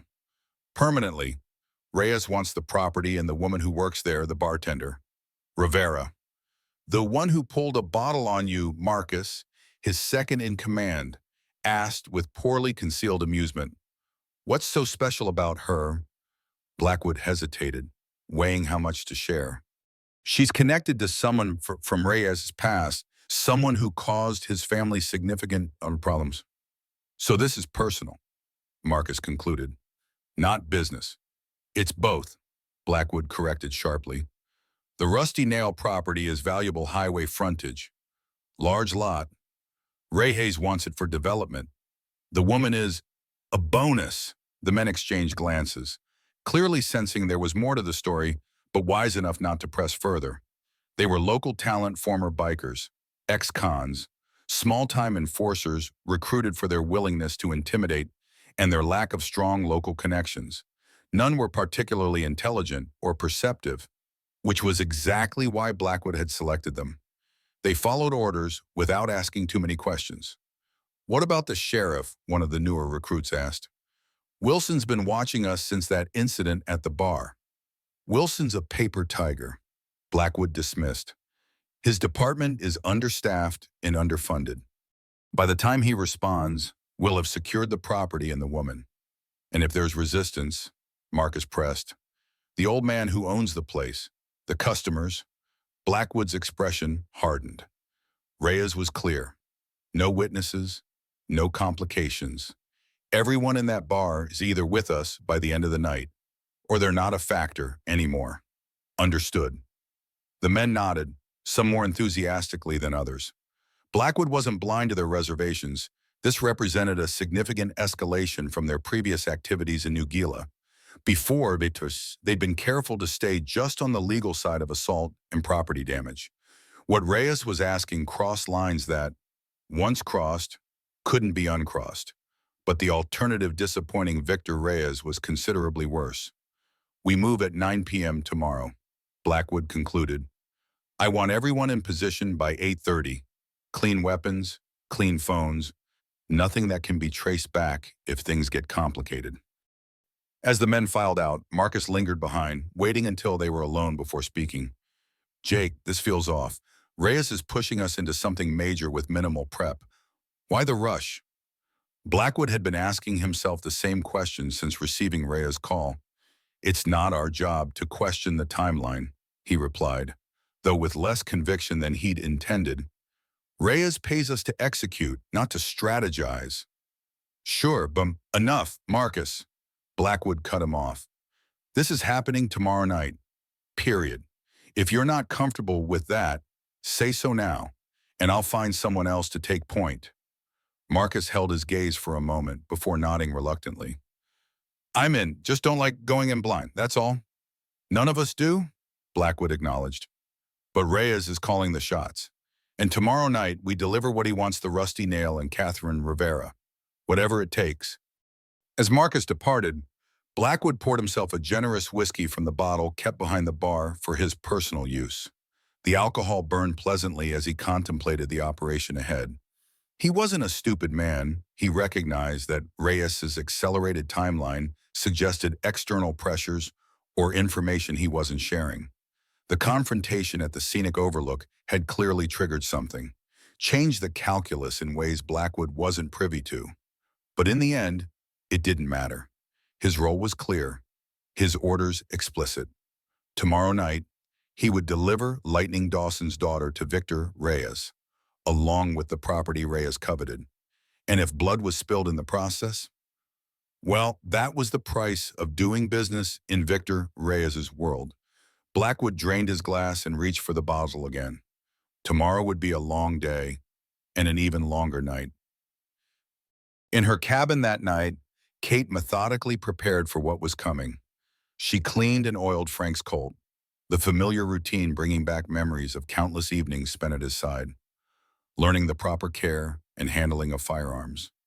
She conditioned the leather holster until it was supple again, adjusted the cross-draw positioning to suit her particular frame. From a locked-in cabinet in her bedroom, she retrieved her own weapon, a compact Glock 19 she'd purchased legally after settling in New Gila, but had rarely used except for occasional target practice in the desert. She prepared it with the same meticulous care, then secured it in an ankle holster. 2 weapons, 2 options, separated by decades of firearms evolution, but equally lethal in the right hands. Next came clothing practical, dark-colored garments that allowed freedom of movement while concealing the weapons. Kate had never been one for tactical gear or military-style accessories, preferring the anonymity of ordinary civilian attire. Frank had taught her that the best operators didn't advertise their capabilities through their appearance. "Dress like a banker if you're robbing a bank," he'd advised. "Dress like a tourist if you're surveilling a target. The last thing you want is to look like what you actually are." As she worked, Kate found her mind returning to Eddie Garcia, still hospitalized in Phoenix. She'd visited him that afternoon, finding him alert but weakened, his face drawn with pain that wasn't entirely physical. "They're coming for the Rusty Nail, aren't they?" he'd asked, cutting through her attempts at casual conversation. "Yes," she'd admitted, seeing no point in lies. "But we have a plan. The sheriff's involved." Eddie had snorted dismissively. "Wilson's a good man, but he's outgunned and outnumbered. Has been for years." He'd fixed her with a penetrating stare. "But you're not, are you, Katie? I always knew there was more to you than tending bar. I'm just good at taking care of myself." She'd demurred. "No," Eddie had replied, shaking his head. "It's more than that. The way you move, the way you watch a room like you're constantly calculating distances, angles, escape routes, military training, maybe, or something. Less official." Kate had considered deflecting again, but found herself unwilling to lie to this man who had given her a chance when she'd needed one. My father taught me, she'd said simply. He was in a dangerous line of work. Eddie had nodded, unsurprised. Whoever he taught you well. Well enough to handle what's coming. We'll find out. Kate had answered honestly. Now, as she completed her preparations, Kate wondered if she'd been overly confident. Blackwood and his crew were thugs, but they were dangerous thugs, possibly with instructions to take her alive rather than kill her outright. That complicated matters. It was always harder to subdue than to eliminate. And behind Blackwood lurked Victor Reyes, a man whose resources and determination made him a far more formidable opponent. The encounter at the scenic overlook had revealed a calculating intelligence behind his veneer of civilized businessman. He would have contingency plans, alternatives if Blackwood failed.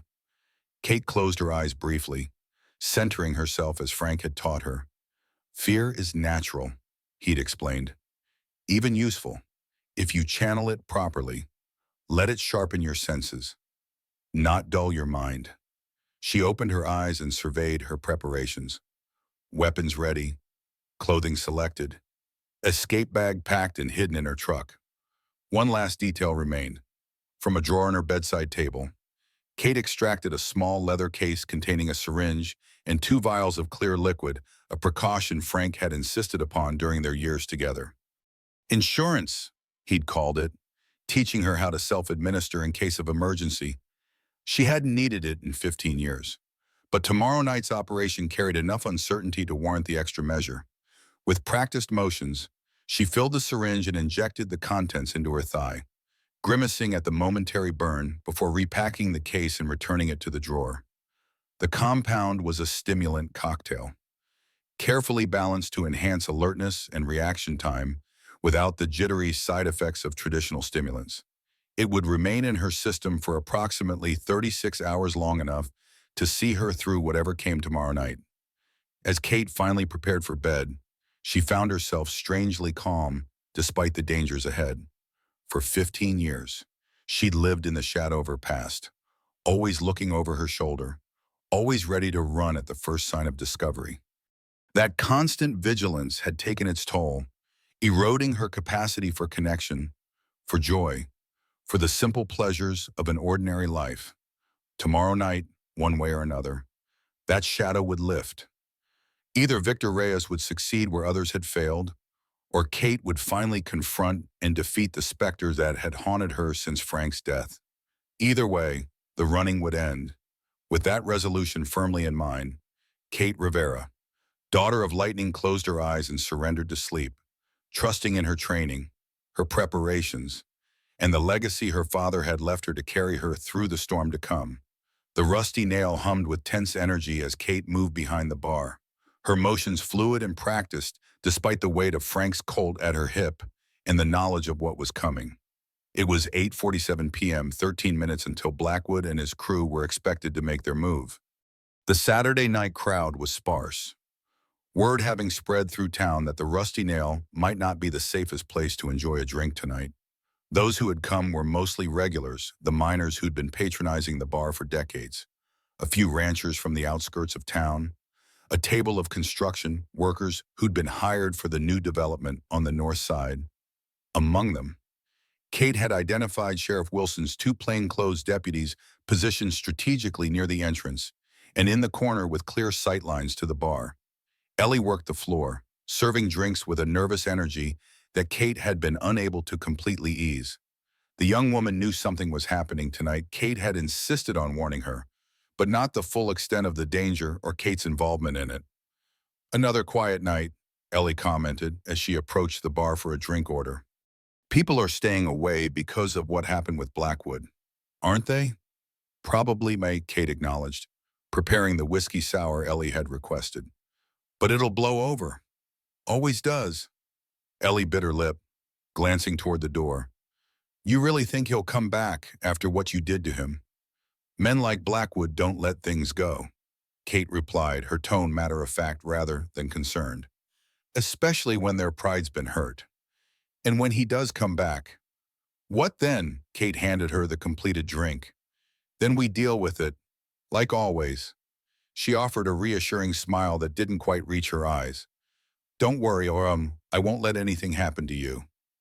As Ellie returned to her tables, Kate checked her watch again, 8:52 p.m. She slipped her hand beneath the bar, confirming the location of the shotgun Eddie had mentioned. It was there, along with a box of shells. She wouldn't use it unless absolutely necessary. Shotguns were effective but indiscriminate, and tonight's operation required precision. Her phone vibrated in her pocket. A text from Mark. 2 SUVs just turned onto Main Street. Heading your way. Vehicles match Blackwood's known associates. Kate didn't respond, simply slipping the phone back into her pocket and making a subtle gesture to the deputies, a casual adjustment of her collar that was their prearranged signal for imminent contact. Both acknowledged with equally subtle movements, one setting down his beer, the other shifting positions slightly to access his concealed weapon more easily. At 8:58 p.m., the door swung open. The conversation in the bar didn't quite stop, but it dampened noticeably as Jake Blackwood entered, flanked by 4 men whose hard expressions and alert postures marked them as something more dangerous than casual drinkers. They moved with purpose, Blackwood leading them directly to the bar where Kate stood, outwardly calm but internally coiled for action. Evening, Miss Rivera, Blackwood greeted her, his tone falsely pleasant. Or should I say, Miss Dawson. The use of her real surname confirmed what Kate had suspected. Reyes had shared her true identity with his lieutenant. She maintained her neutral expression, wiping her hands on a bar towel. Bar's closing early tonight. Mr. Blackwood, last call was 10 minutes ago. Blackwood smiled, the expression not reaching his eyes. That's not very hospitable, especially when I've brought friends specifically to sample your establishment's unique atmosphere. He gestured to his companions. 5 whiskeys, top shelf. Kate didn't move to fill the order. Like I said, we're closing. There's the door. The atmosphere in the bar had grown painfully tense, the remaining patrons watching the exchange with anxious anticipation. One of the plainclothes deputies had shifted to a standing position, his posture casual, but his attention entirely focused on Blackwood's group. You know, Blackwood said conversationally, I've been doing some research on you. Catherine Dawson, daughter of the legendary Lightning. Quite a heritage you've been hiding behind that bar towel. He leaned forward, dropping his voice. My employer is very interested in discussing that heritage with you. He's waiting outside. Kate's pulse quickened, though her expression remained impassive. Reyes was here personally, a complication they hadn't anticipated in their planning. It changed the dynamic significantly. I have nothing to discuss with Victor Reyes, she replied evenly. Now, for the last time, we're closed. Blackwood's friendly facade dissolved, his expression hardening into something ugly. This isn't a negotiation, Dawson. You're coming with us, either conscious and dignified, or unconscious and less so. His hand moved slightly, revealing the outline of a weapon beneath his jacket. Your choice, but make it quick. Kate had been in this moment before, the precipice between talk and violence, the point where decisions became irrevocable. Frank had taught her to recognize it, to use those final seconds of hesitation that even the most hardened operators experience before committing to action. There's law enforcement present, she said quietly, her hand still visible on the bar. Whatever you're planning, it won't end well for you. Blackwood snorted. You mean Wilson's 2 undercover deputies, the ones my men have been watching since they arrived? He nodded toward the plainclothes officers. Gentlemen, I suggest you keep your hands where we can see them. My associates outside have the building covered, and they're considerably less patient than I am. The deputies exchanged glances, but maintained their positions, clearly waiting for Kate's lead as they'd been instructed. The delicate balance of power in the room was shifting, control slipping away from what had been carefully planned. Kate made her decision. Ellie, she called, not taking her eyes off Blackwood. Take everyone to the back exit, now. No one's going anywhere, Blackwood countered, gesturing to 2 of his men. Secure the girl in the exits. As his men moved to comply, The door swung open again. All eyes turned to see a slender figure silhouetted against the parking lot lights, a young woman with a determined expression that looked out of place on her usually cheerful features. "Sorry I'm late," Ellie Thompson announced, stepping into the bar with surprising confidence. Traffic was terrible. Kate's heart sank. She'd specifically told Ellie to stay away tonight, to call in sick, to be anywhere but the rusty nail. Yet here she was, walking into the middle of what was rapidly becoming a powder keg. Blackwood looked momentarily confused by the interruption, but quickly recovered. "Perfect timing. Join your colleagues over there. Sweetheart, nobody leaves until we conclude our business." Ellie ignored him, moving directly to the bar where she slipped behind the counter as if for a normal shift. "I brought that package you asked for, Kate," she said conversationally, setting a small duffel bag on the floor between them. "From your cabin, the one under your bed." Understanding flashed through Kate.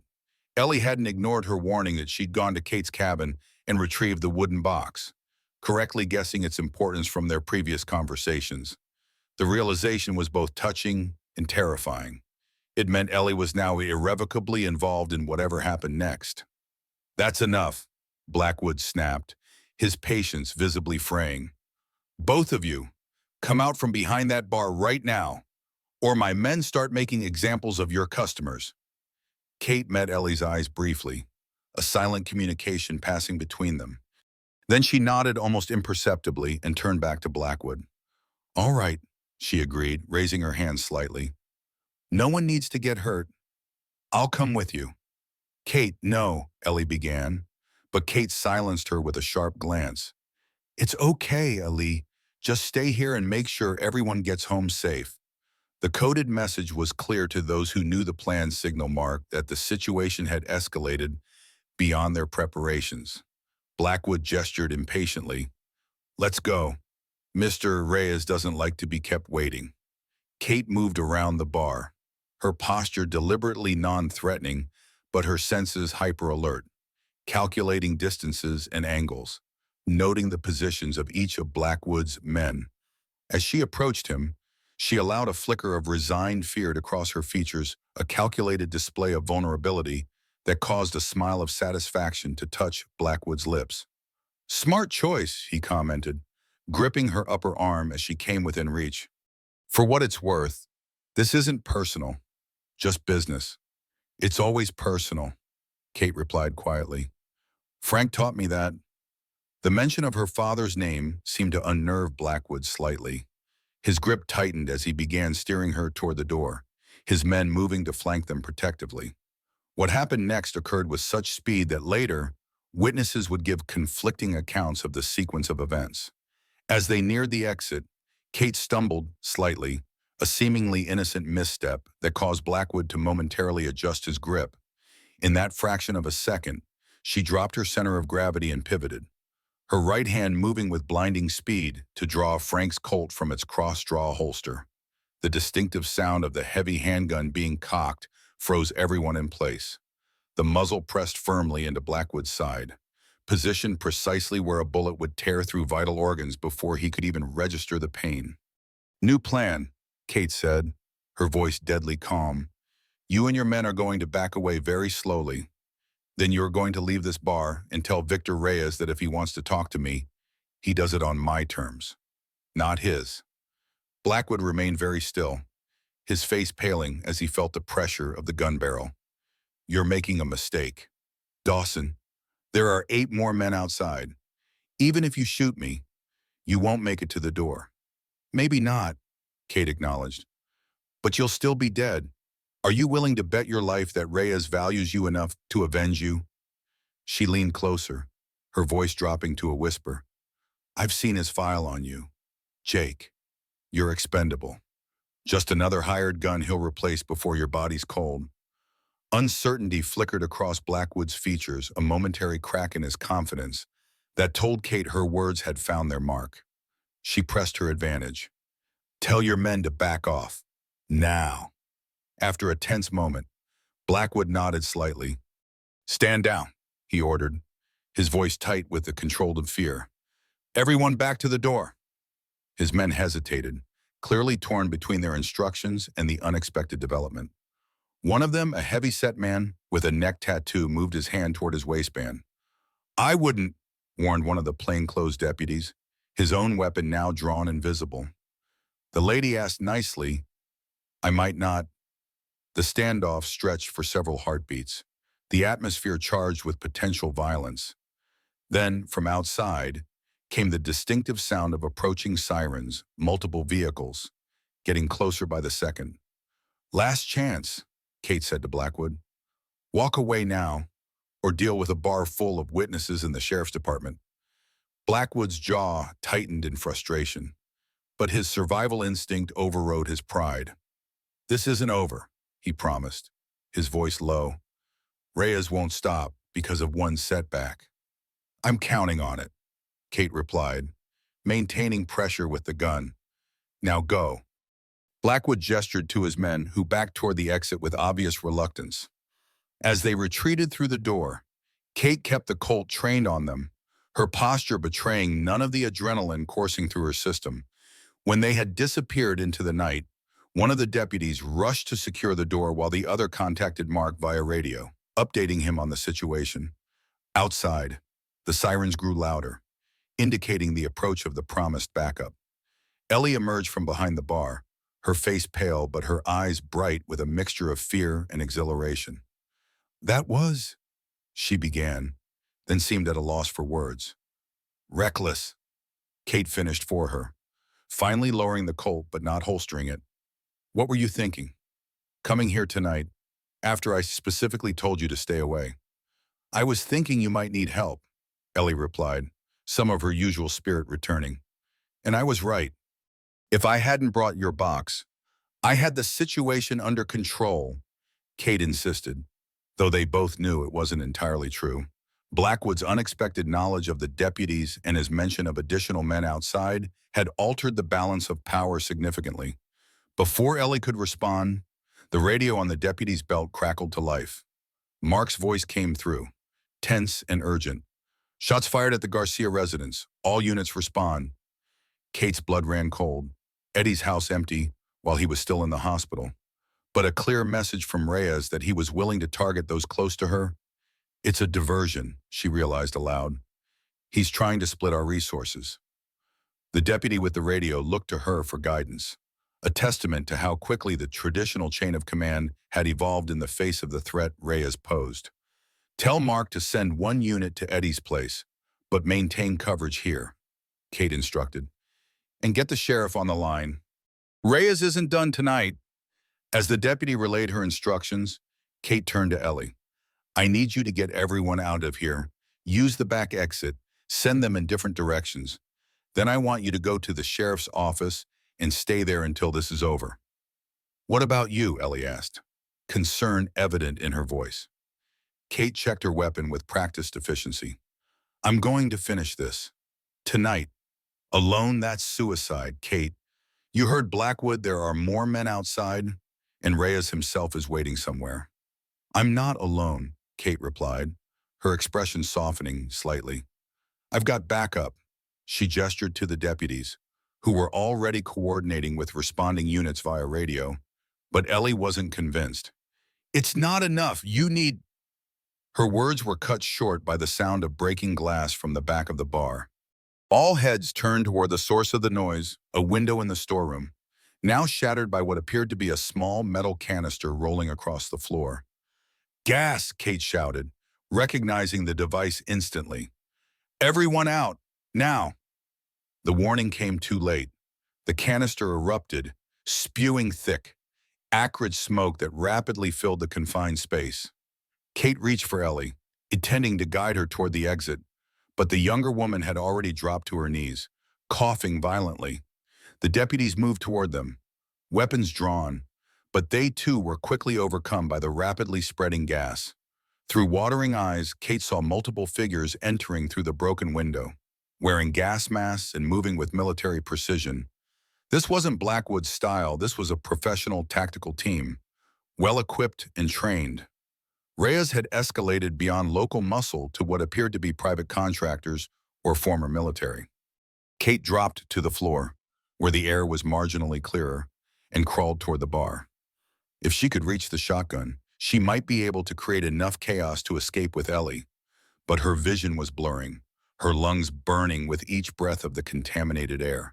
A heavy boot stepped into her field of vision, followed by a gloved hand that roughly grabbed her hair, yanking her head up to face a gas mask with dark, impersonal lenses where eyes should be. "Target acquired," a muffled voice announced. "Package secure." Kate lashed out with her fist, connecting solidly with her attacker's throat despite her compromised position. He grunted in pain and momentarily loosened his grip, allowing her to roll away and draw Frank's Colt from its holster. But before she could bring the weapon to bear, another figure appeared behind her, delivering a precise blow to the back of her head with what felt like a baton or metal rod. Pain exploded across her consciousness, her vision narrowing to a pinpoint before darkness claimed her entirely. Her last thought before unconsciousness took her was of Frank, his voice, his teachings, his final warning: if they take you alive, Katie girl, that's when the real fight begins. Isham, consciousness returned slowly, in painful increments. First came sound the distant hum of machinery, the occasional metallic clang, voices murmuring too far away to distinguish words, then sensation cold metal beneath her, the bite of restraints around her wrists and ankles, the throbbing ache at the base of her skull where she'd been struck. Kate kept her eyes closed, feigning continued unconsciousness while she assessed her situation. Frank had taught her this technique during her training, emphasizing that the moments immediately after waking in captivity often provided the most valuable intelligence. "They'll be watching for you to wake up," he'd explained. "But they'll be less guarded if they think you're still out. Listen, feel, build a mental map before you ever open your eyes." The air smelled of concrete, oil, and something metallic and industrial setting of some kind. The restraints were professional grade, not improvised padded cuffs that minimized tissue damage while maximizing security. She was lying on what felt like a metal examination table, tilted slightly upward at the head. Footsteps approached measured, unhurried, the sound of expensive leather on concrete. They stopped nearby, followed by the subtle scent of cologne high-end, understated, with notes of sandalwood and citrus. "I know you're awake, Miss Dawson," Victor Reyes's cultured voice observed. "Your breathing pattern changed approximately 45 seconds ago. A technique your father taught you, no doubt." Frank was always methodical in his approach to such matters. Kate saw no advantage in continuing the pretense. She opened her eyes, blinking against the harsh overhead lighting until her vision cleared. Victor Reyes stood beside the table, impeccably dressed in a charcoal suit that probably cost more than her truck. Behind him, the space opened into what appeared to be a large warehouse or storage facility with concrete floors, metal support columns, and various pieces of equipment shrouded in shadows. "Where's Ellie?" Kate demanded, her voice hoarse from the bomb. "And the others from the bar?" Reyes smiled slightly, as if pleased by her concern for others despite her own predicament. "The young waitress and the other patrons were released once we had secured you. They are unharmed, merely inconvenienced. I have no interest in collateral damage. Miss Dawson only in you." "Then this is between us," Kate replied, testing her restraints subtly. They were secure, professionally applied, with no obvious vulnerabilities. "Let's keep it that way." "Of course," Reyes agreed, his tone reasonable, almost cordial. "Though I must say, you've made this considerably more complicated than it needed to be. Had you simply come with Mr. Blackwood as requested, we could have had our conversation in more comfortable surroundings." Kate's laugh was short and humorless. "Right, a polite conversation, followed by a quick, painless death. Forgive me if I was skeptical about your hospitality." Reyes moved to a small table nearby, where a leather briefcase lay open. From it, he removed a file folder and began leafing through its contents. "You misunderstand my intentions, Ms. Dawson. If I had wanted you dead, You would never have woken up after the gas attack. He selected a photograph from the file and held it up for her to see a younger Frank Dawson, standing over the body of what appeared to be Manuel Reyes, the infamous El Paso saloon shootout captured by a witness with a camera. This is about justice, not revenge. Justice, Kate repeated incredulously. Your brother was trafficking young girls across the border. He was a predator who deserved exactly what he got. With Reyes' expression tightened almost imperceptibly, the first crack in his composed facade. My brother had his flaws, certainly, but the punishment should fit the crime, should it not? And what crime had I committed to warrant your father's interference in my business affairs for nearly a decade after Manuel's death? Kate stared at him, trying to reconcile this information with what she knew of Frank's activities during her childhood. What are you talking about? You don't know, Reyes realized, studying her reaction. How interesting. Your father never told you about his crusade against my family's enterprises, about the information he fed to federal agencies, the operations he disrupted, the millions in losses he caused. The revelation hit Kate like a physical blow. Frank had never spoken of ongoing operations against the Reyes family during their years together. He'd mentioned Manuel only in the context of explaining certain techniques or precautions, never as part of a continuing vendetta. Frank wasn't a vigilante, Kate insisted. He wouldn't have— No, Reyes interjected smoothly. The man known as Lightning wouldn't take the law into his own hands. Please, Miss Dawson, your father was many things, but law-abiding was not among them. He returned the photograph to the file.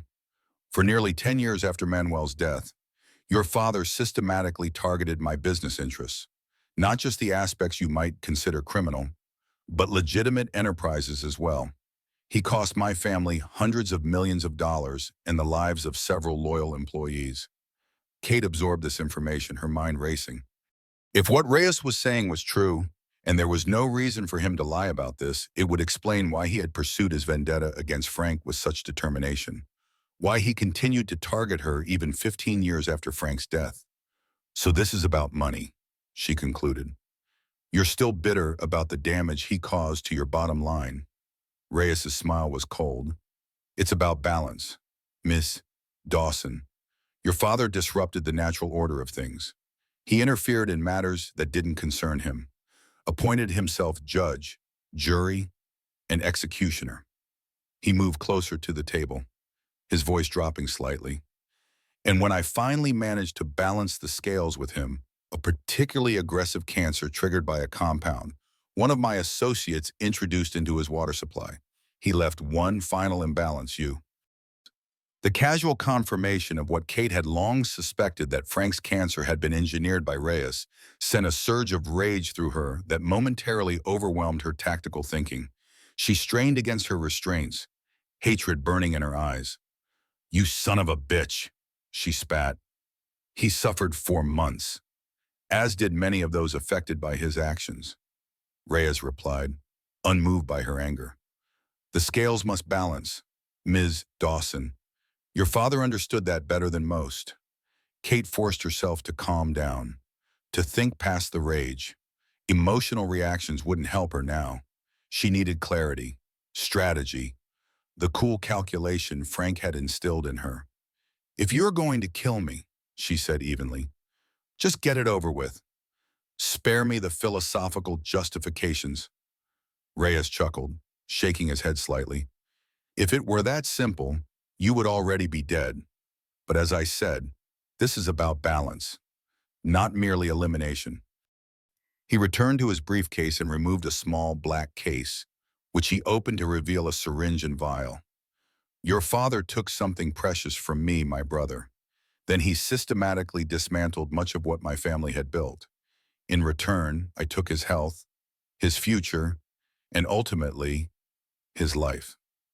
He filled the syringe with practiced precision, tapping it to remove air bubbles. But there remains one outstanding debt: the daughter he trained, the legacy he left behind. Simply killing you would be inadequate, too quick, too merciful for what balance demands. Understanding dawned on Kate with horrifying clarity. The same compound you used on Frank. A refined version, Reyes confirmed, approaching with the syringe. One that works more quickly, but with similar effects. Terminal cancer, Ms. Dawson aggressive, painful, and entirely untreatable. You'll have perhaps 6 months, much of it spent in the same agony your father experienced. His expression was one of clinical detachment, a researcher explaining a procedure, a fitting conclusion to Frank Dawson's legacy. Don't you think the last of his bloodline extinguished slowly, painfully, just as he was? Kate's mind raced, searching for options, for some way to escape what was coming. Her restraints were secure, her weapons gone, her allies unaware of her location. If Reyes succeeded in injecting her with the compound, her death sentence would be sealed, a lingering, agonizing end that would represent Reyes's final victory over Frank Dawson. Wait, she said, playing for time. Before you do this, I want to know something. Reyes paused, the syringe poised. A last request. How traditional, what would you like to know? Ms. Dawson. New Gila, Kate said. Why there, of all the places you could have found me? Why build your operation in that specific town? The question seemed to surprise Reyes, his eyebrows lifting slightly. An interesting final inquiry. Not about your fate or my methods, but about strategy. He seemed to appreciate the professional curiosity. New Gila wasn't chosen at random, if that's what you're asking. It has specific advantages for certain business operations. Its location near the border, its limited law enforcement resources, its position at the intersection of several transportation corridors. Trafficking, Kate surmised. You're using it as a waypoint, just like Manuel did with El Paso. Reyes's expression hardened. The details of my business interests aren't relevant to your situation, Ms. Dawson. Suffice it to say that New Gila serves a purpose, one that will continue long after our business here is concluded. He moved closer with the syringe, and Kate knew she was out of time. Whatever happened next would determine not just her fate, but potentially the fate of New Gila as well. If Reyes succeeded in establishing the town as a new trafficking hub, countless lives would be destroyed, a legacy of suffering that would continue long after she was gone. The thought galvanized her. Frank had given his life to stop Manuel Reyes from trafficking young girls. If his daughter died without opposing Victor's similar operation, everything Frank had stood for, everything he had taught her, would be meaningless. As Reyes reached for her restrained arm, preparing to inject the deadly compound, Kate made her move. Not with physical resistance that was impossible given her restraints, but with the one weapon she still possessed: information. The FBI knows about New Gila, she said quickly. Everything Frank gathered on your operations is already in their hands, including the connection to your current real estate acquisitions. Reyes hesitated, the needle millimeters from her skin. You're lying. If the FBI had actionable intelligence, they would have moved against me already. They're building a RICO case, Kate improvised, watching his expression carefully for signs her words were having an effect. Using my evidence as a foundation, but gathering contemporary corroboration. Why do you think Sheriff Wilson has been so cautious? He's cooperating with a federal investigation. A flicker of uncertainty crossed Reyes's features, barely perceptible, but enough to tell Kate her strategy was working. She pressed her advantage. Kill me, and that evidence goes public immediately. It's my insurance policy. She met his gaze steadily.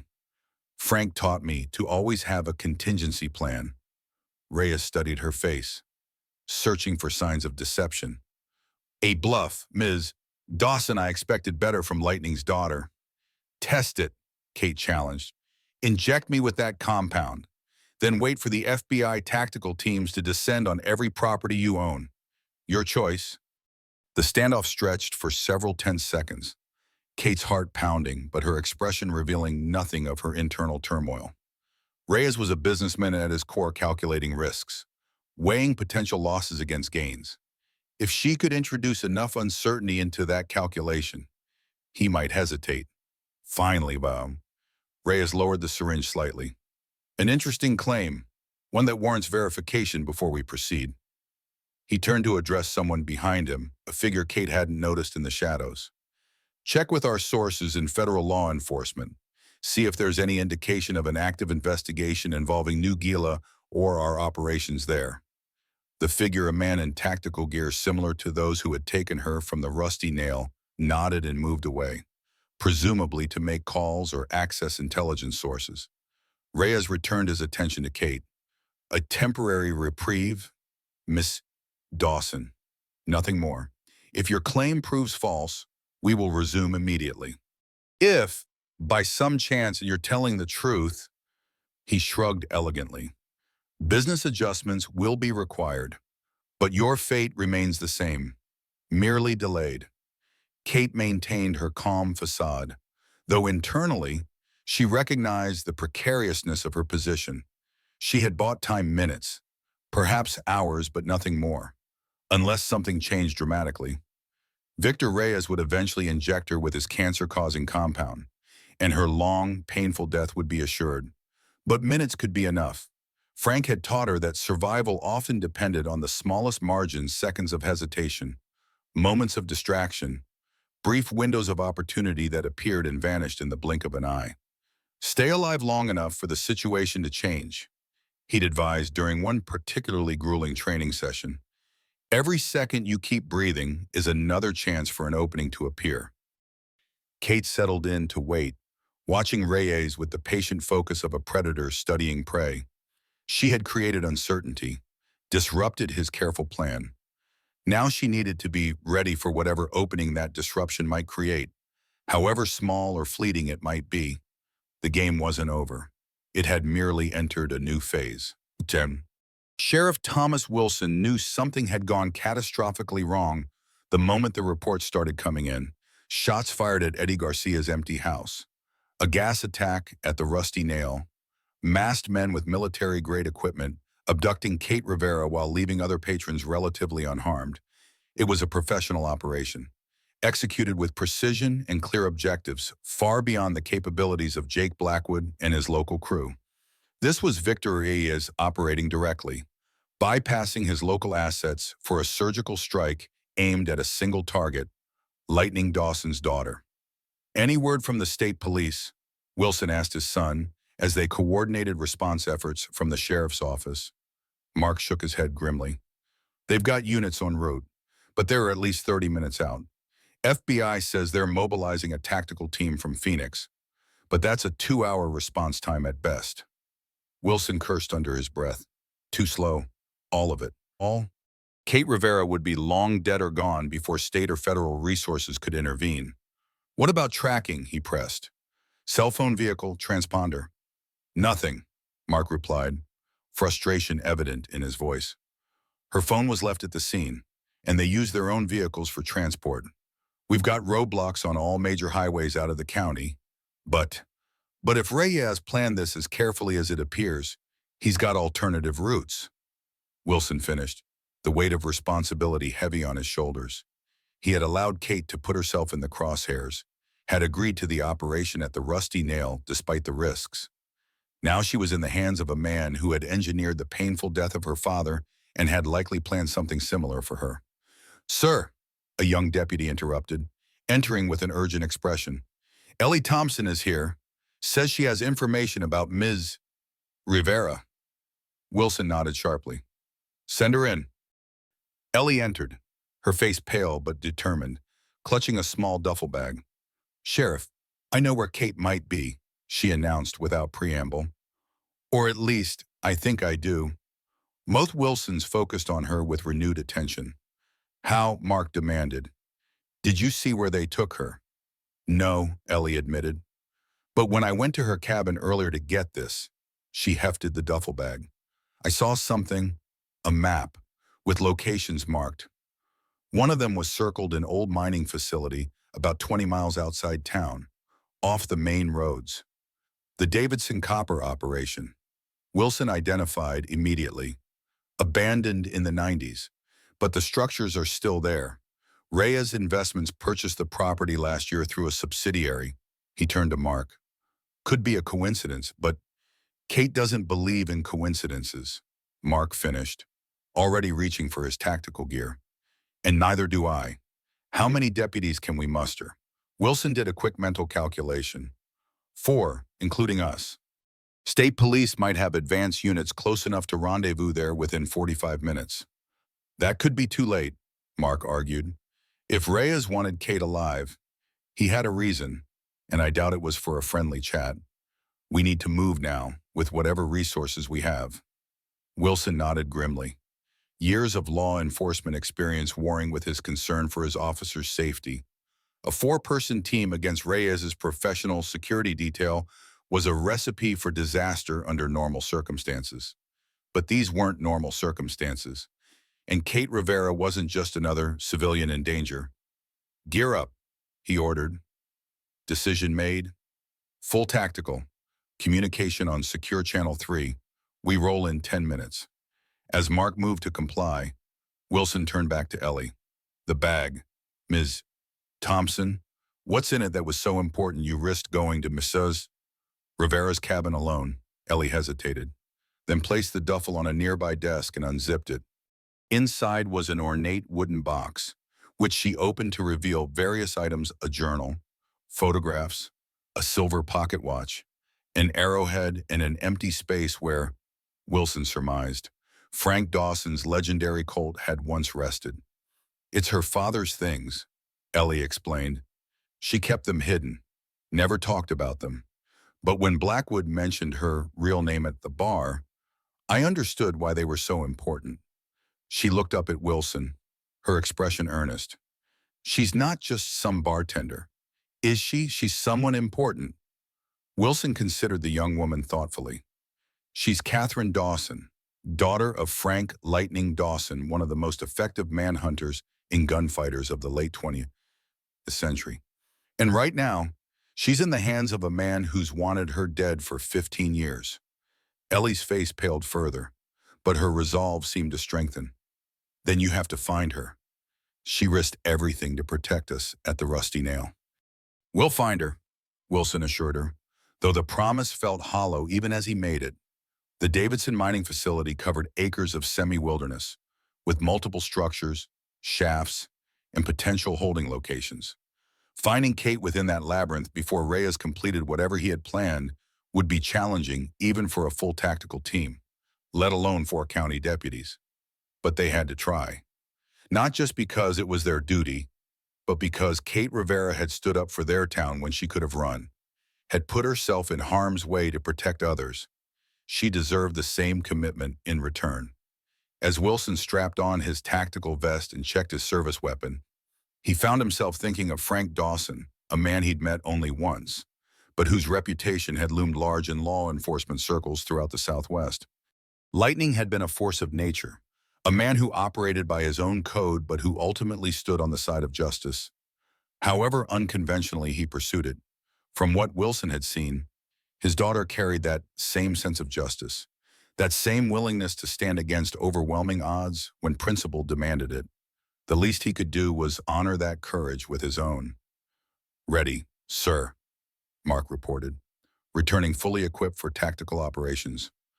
Wilson nodded, his decision solidifying into determination. Let's bring her home.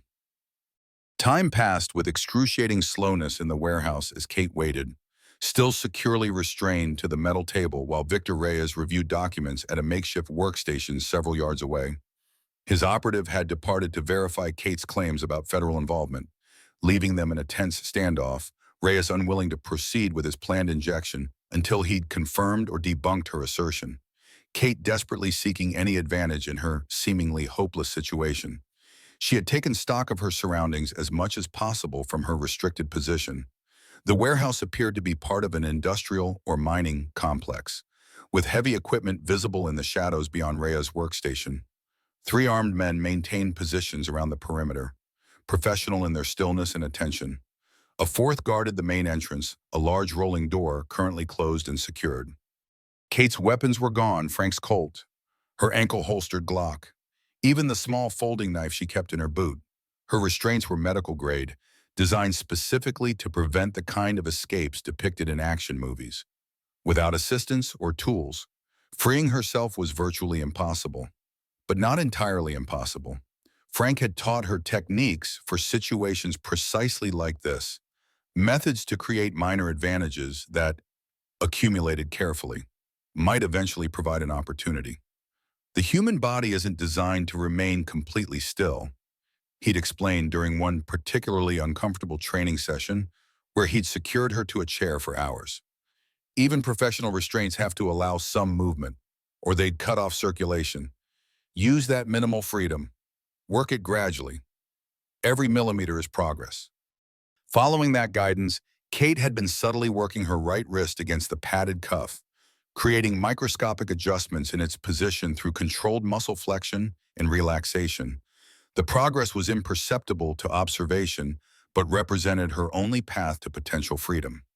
Your father had a similar expression, Reyes commented suddenly, looking up from his documents. That particular focus, as if working through complex calculations behind a neutral facade. Kate kept her expression unchanged. You didn't know my father. Better than you might think, Reyes countered, rising from his chair and approaching her position. We never met directly, but I studied him extensively.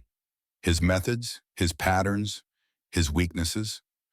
He gestured to the file on his desk. 15 years of intelligence gathering. Ms. Dawson. I probably know aspects of Frank Dawson that even you weren't privy to. Like what? Kate asked, partly to keep him talking, partly out of genuine curiosity about this man who had dedicated so much effort to understanding her father. Reyes considered her question, perhaps weighing how much to reveal.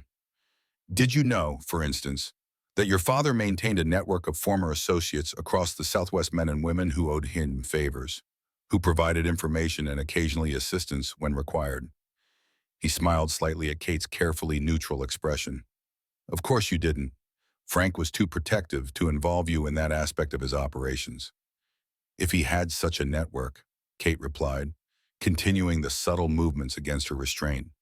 How did you manage to poison him? Surely someone would have warned him. An excellent question, Reyes acknowledged. The answer lies in human nature. Networks require maintenance.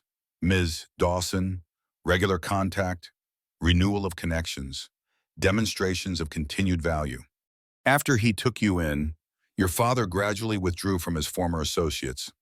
By the time I located him, many of those connections had atrophied. The information aligned with Kate's memories. Frank had indeed become increasingly isolated during their years together, limiting their interactions primarily to small towns where they weren't known, avoiding his former haunts and associates. He was trying to give me a normal life, she realized aloud, and in doing so, made himself vulnerable. Reyes concluded, a classic tactical error from an otherwise brilliant operator. He sacrificed security for sentiment. Before Kate could respond, the warehouse door opened to admit the operative who had left earlier.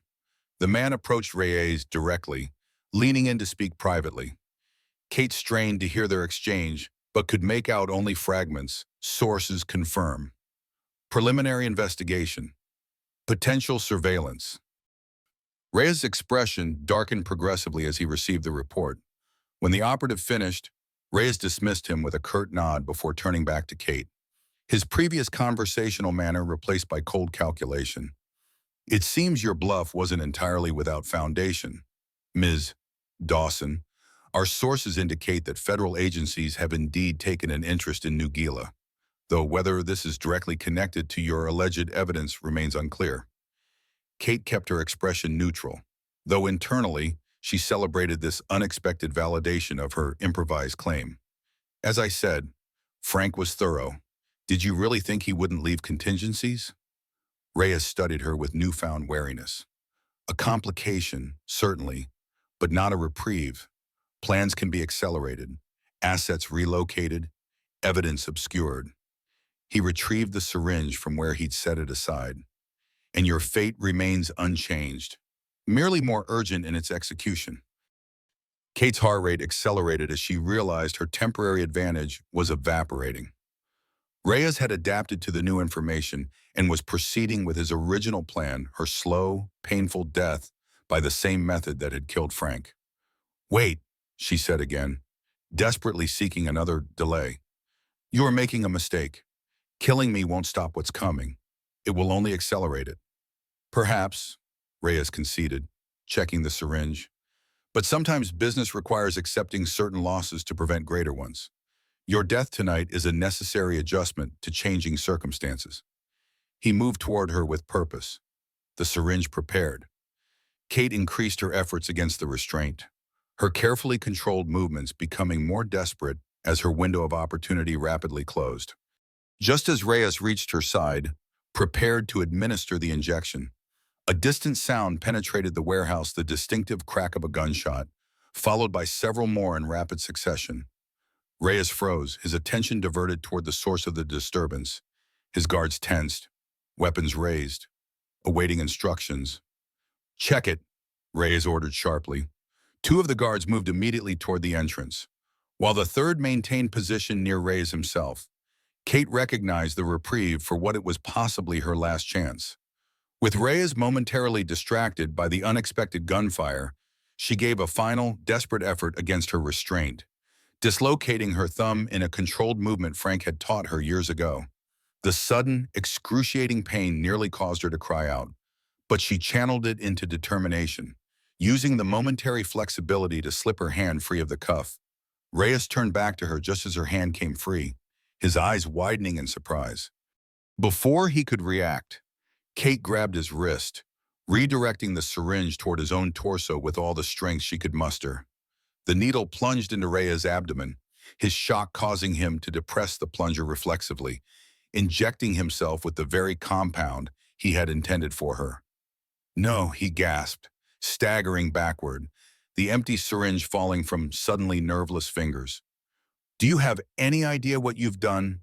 "Balance the scales," Kate replied, already working to free her other restraints with her injured hand. "Isn't that what you wanted?" Reyes clutched at the injection site, his face contorted with horror and rage. "Guards!" he shouted. "Kill her now!" The remaining guard raised his weapon, but before he could fire, the warehouse door burst open with a metallic screech. Silhouetted against the night sky stood four figures in tactical gear: Sheriff Wilson, Mark, and two deputies, weapons raised and ready. "Police!" Wilson's voice boomed across the space. "Drop your weapons!" Chaos erupted in an instant. The guard near Reyes opened fire, forcing the sheriff's team to take cover behind equipment and support columns. Reyes himself scrambled for protection, still clutching his abdomen where the compound had been injected. Kate worked frantically at her remaining restraints, managing to free her other wrist as bullets whizzed overhead. Her ankles remained secured, leaving her half-trapped on the table and exposed to the gunfire crisscrossing the warehouse. Movement to her right caught her attention, one of Reyes's guards flanking the sheriff's position, preparing to open fire from an angle they couldn't defend.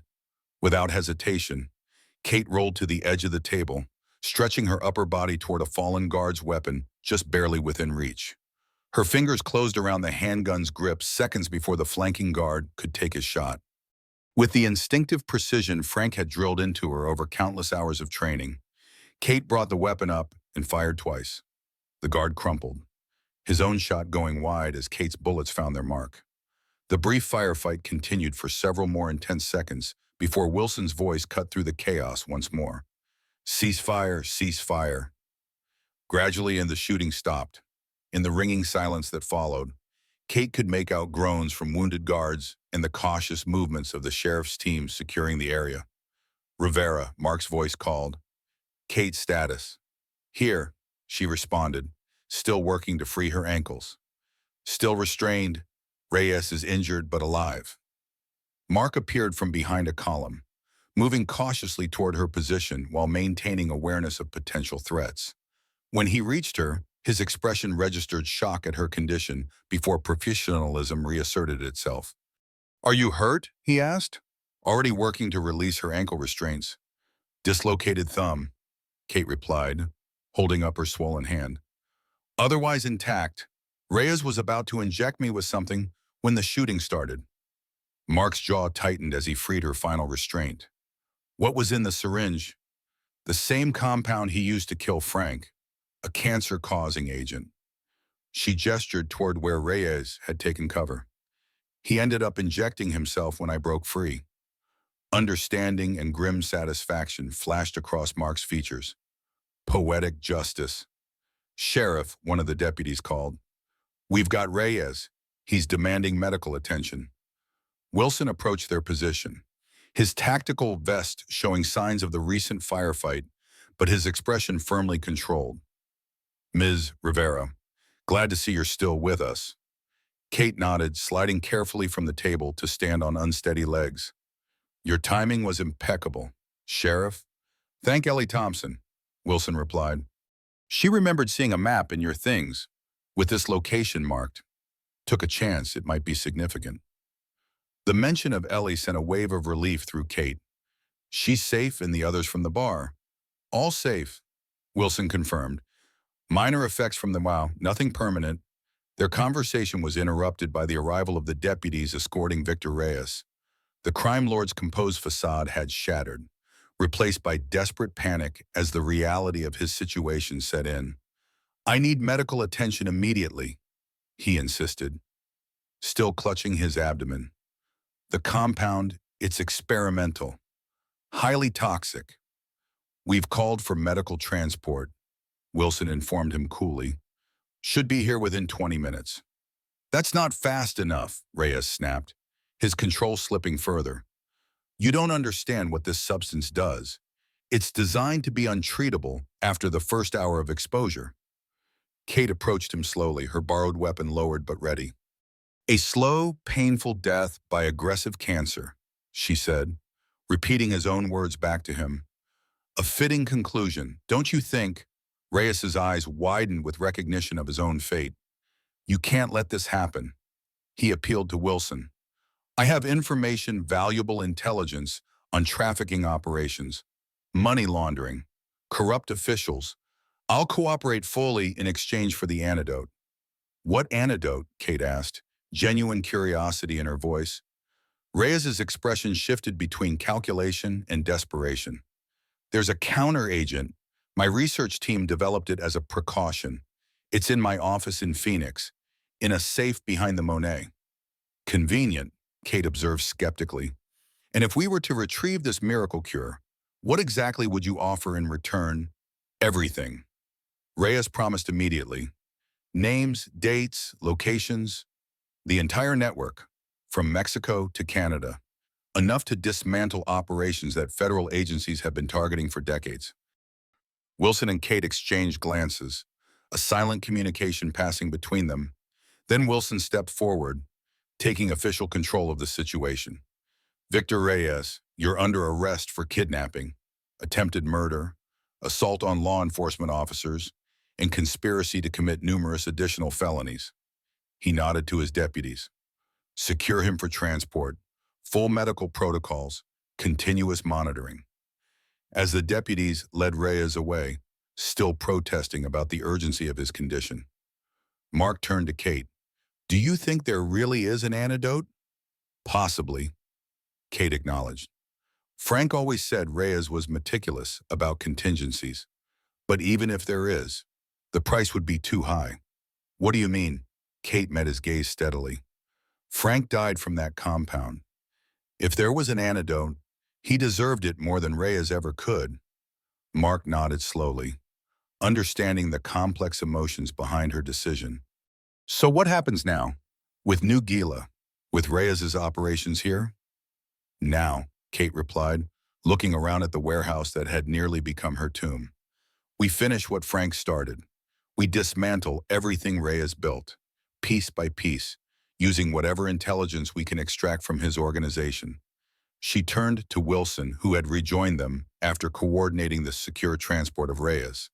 Sheriff, I think it's time we had a conversation with the FBI about New Gila's future and about the legacy Frank Dawson left behind. Wilson studied her thoughtfully, seeing beyond the battered exterior to the steel core beneath the unmistakable inheritance of Lightning Dawson and his daughter's determined stance. I think you're right, Mrs. Dawson, he agreed, using her true name for the first time. I think you're absolutely right. 3 months later, Kate stood behind the bar of the Rusty Nail, surveying the Saturday night crowd with quiet satisfaction. The bar had been renovated after the gas attack, with Eddie Garcia personally overseeing the improvements from his wheelchair, a temporary accommodation, while he continued physical therapy for complications from his heart condition. Ellie moved efficiently between tables. Her confidence grown in the months since the confrontation with Reyes.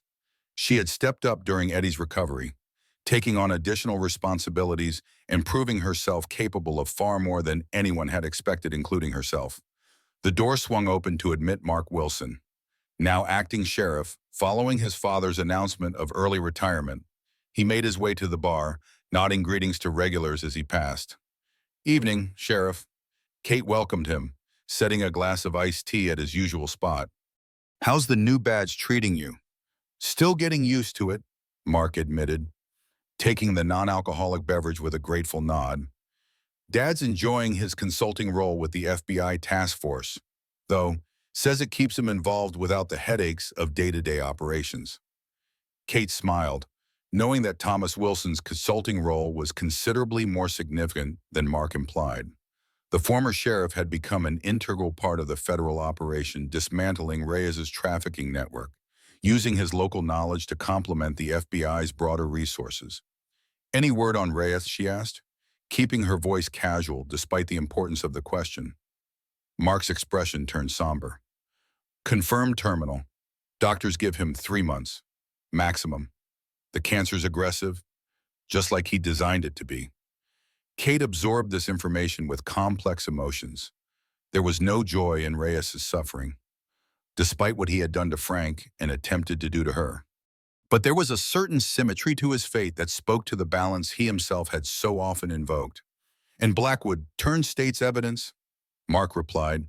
He's testifying against what remains of Reyes's organization in exchange for reduced charges. Won't see daylight for at least a decade, but he avoided the life sentence he was facing. Their conversation was interrupted by Eddie's arrival, his wheelchair pushed by Ellie despite his frequent protests that he could manage himself. Katie, he called cheerfully, the new shipment came in, that special order you placed. Kate nodded, excusing herself from Mark to help Eddie with the delivery. In the storeroom, away from curious eyes, Eddie revealed a wooden crate marked Rusty Nail Imports. Inside, nestled in protective padding, was a custom-made display case of polished wood and shatterproof glass. It's perfect, Kate said, running her fingers over the fine craftsmanship. Exactly what I had in mind. The wall mount is ready too, Eddie informed her. Behind the bar, just where you specified, visible but protected. Later that evening, after the rush had subsided, Kate, Eddie, and Ellie gathered behind the bar for a small, private ceremony. Mark joined them, representing both the Wilson family and the law enforcement community that had finally come to understand and respect the legacy of Frank "Lightning" Dawson. With careful reverence, Kate placed Frank's Colt .45 in the custom display case. The weapon had been professionally cleaned and preserved, its pearl grip and blued steel gleaming under the bar lights. Beneath it, a small plaque read simply, Frank "Lightning" Dawson Justice. Mercy, courage. To Frank, Eddie proposed, raising a glass of the finest whiskey the Rusty Nail stocked. To Frank, the others echoed, completing the impromptu memorial, as they dispersed to their various duties. Mark lingered a moment longer with Kate. Are you sure about this? He asked quietly, publicly acknowledging your connection to Lightning. Kate's gaze moved from the displayed weapon to the renovated bar around them, the place that had become her home more truly than any location since Frank's death. I'm done hiding, she replied simply. Frank deserves to be remembered for the good he did, not just the legends that grew around him, and I'm done pretending to be someone I'm not. Mark nodded, understanding the depth of that decision. Catherine Dawson, he said, testing the name. It suits you better than Rivera ever did. Just Kate, she corrected with a small smile. Catherine was who I was when Frank found me. Kate is who I became because of him. As Mark returned to his seat, Kate resumed her duties behind the bar, moving with the confidence and presence that had always been her birthright as Lightning's daughter. The regulars treated her with a new respect, having heard various versions of the events surrounding Victor Rix's arrest and the subsequent federal operations in New Gila. Some claimed she was a former federal agent, others whispered about military special operations background. The wilder rumors suggested she was some kind of professional operative who had been hiding in plain sight all along. None guessed the simple truth that she was exactly what Frank had raised her to be, a woman of principle and skill, capable of great violence but guided by a moral compass that pointed true despite the complications of a dangerous world. Near closing time, as the crowd thinned and the atmosphere quieted, Kate found herself alone at the bar, polishing glasses with the same methodical precision she applied to all tasks. Her gaze lifted occasionally to Frank's displayed Colt, a tangible connection to the man who had shaped her life in ways both profound and subtle. "You were right, Frank," she murmured to the empty air. "There is a time for hiding and a time for standing. And when you stand like lightning." Outside, the desert night settled over New Gila, a town gradually transforming from a waypoint in a criminal enterprise to a community reclaiming its identity and security. The change hadn't come easily or without cost, but it had come because one woman had decided to stop running from her past and instead embrace the legacy her father had left her. Catherine Kate Dawson, daughter of Lightning, had found her place, not as a shadow or an echo of Frank's legend, but as her own person, a bartender with extraordinary skills and an unwavering commitment to the home she had finally allowed herself to claim. The last customer departed, leaving Kate alone with the quiet satisfaction of promises kept and battles won. She locked the door, turned out the main lights, and paused for a final moment before Frank's displayed weapon. "Good night, old man," she said softly. "Rest easy. I've got it from here." And in the gentle darkness of the rusty nail, Kate could almost imagine she heard Frank's gruff voice reply, "Never doubted it for a second, Katie girl. Not for a single second. The desert holds secrets like a vault, patient, unyielding, eternal. But even the hardest ground eventually reveals what's buried beneath, just as time inevitably exposes the truth behind carefully crafted facades." Catherine Dawson spent 15 years running from her father's shadow, only to find herself standing squarely within it when the moment of reckoning arrived.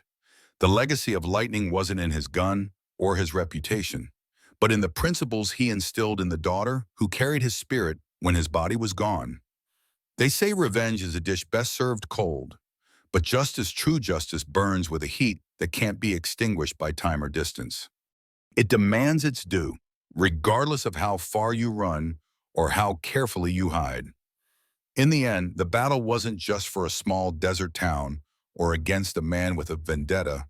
It was for the right to stop running, to reclaim a name, to honor promises made to the dead, to stand in the light. Finally whole, the Colt 45 rests now behind glass, a reminder that some burdens are meant to be carried, some battles worth fighting, some legacies worth embracing. And in the quiet moments before dawn, when the past whispers loudest, sometimes the hardest victory is simply allowing yourself to be who you truly are. What legacy would you claim if you stopped running long enough to face it?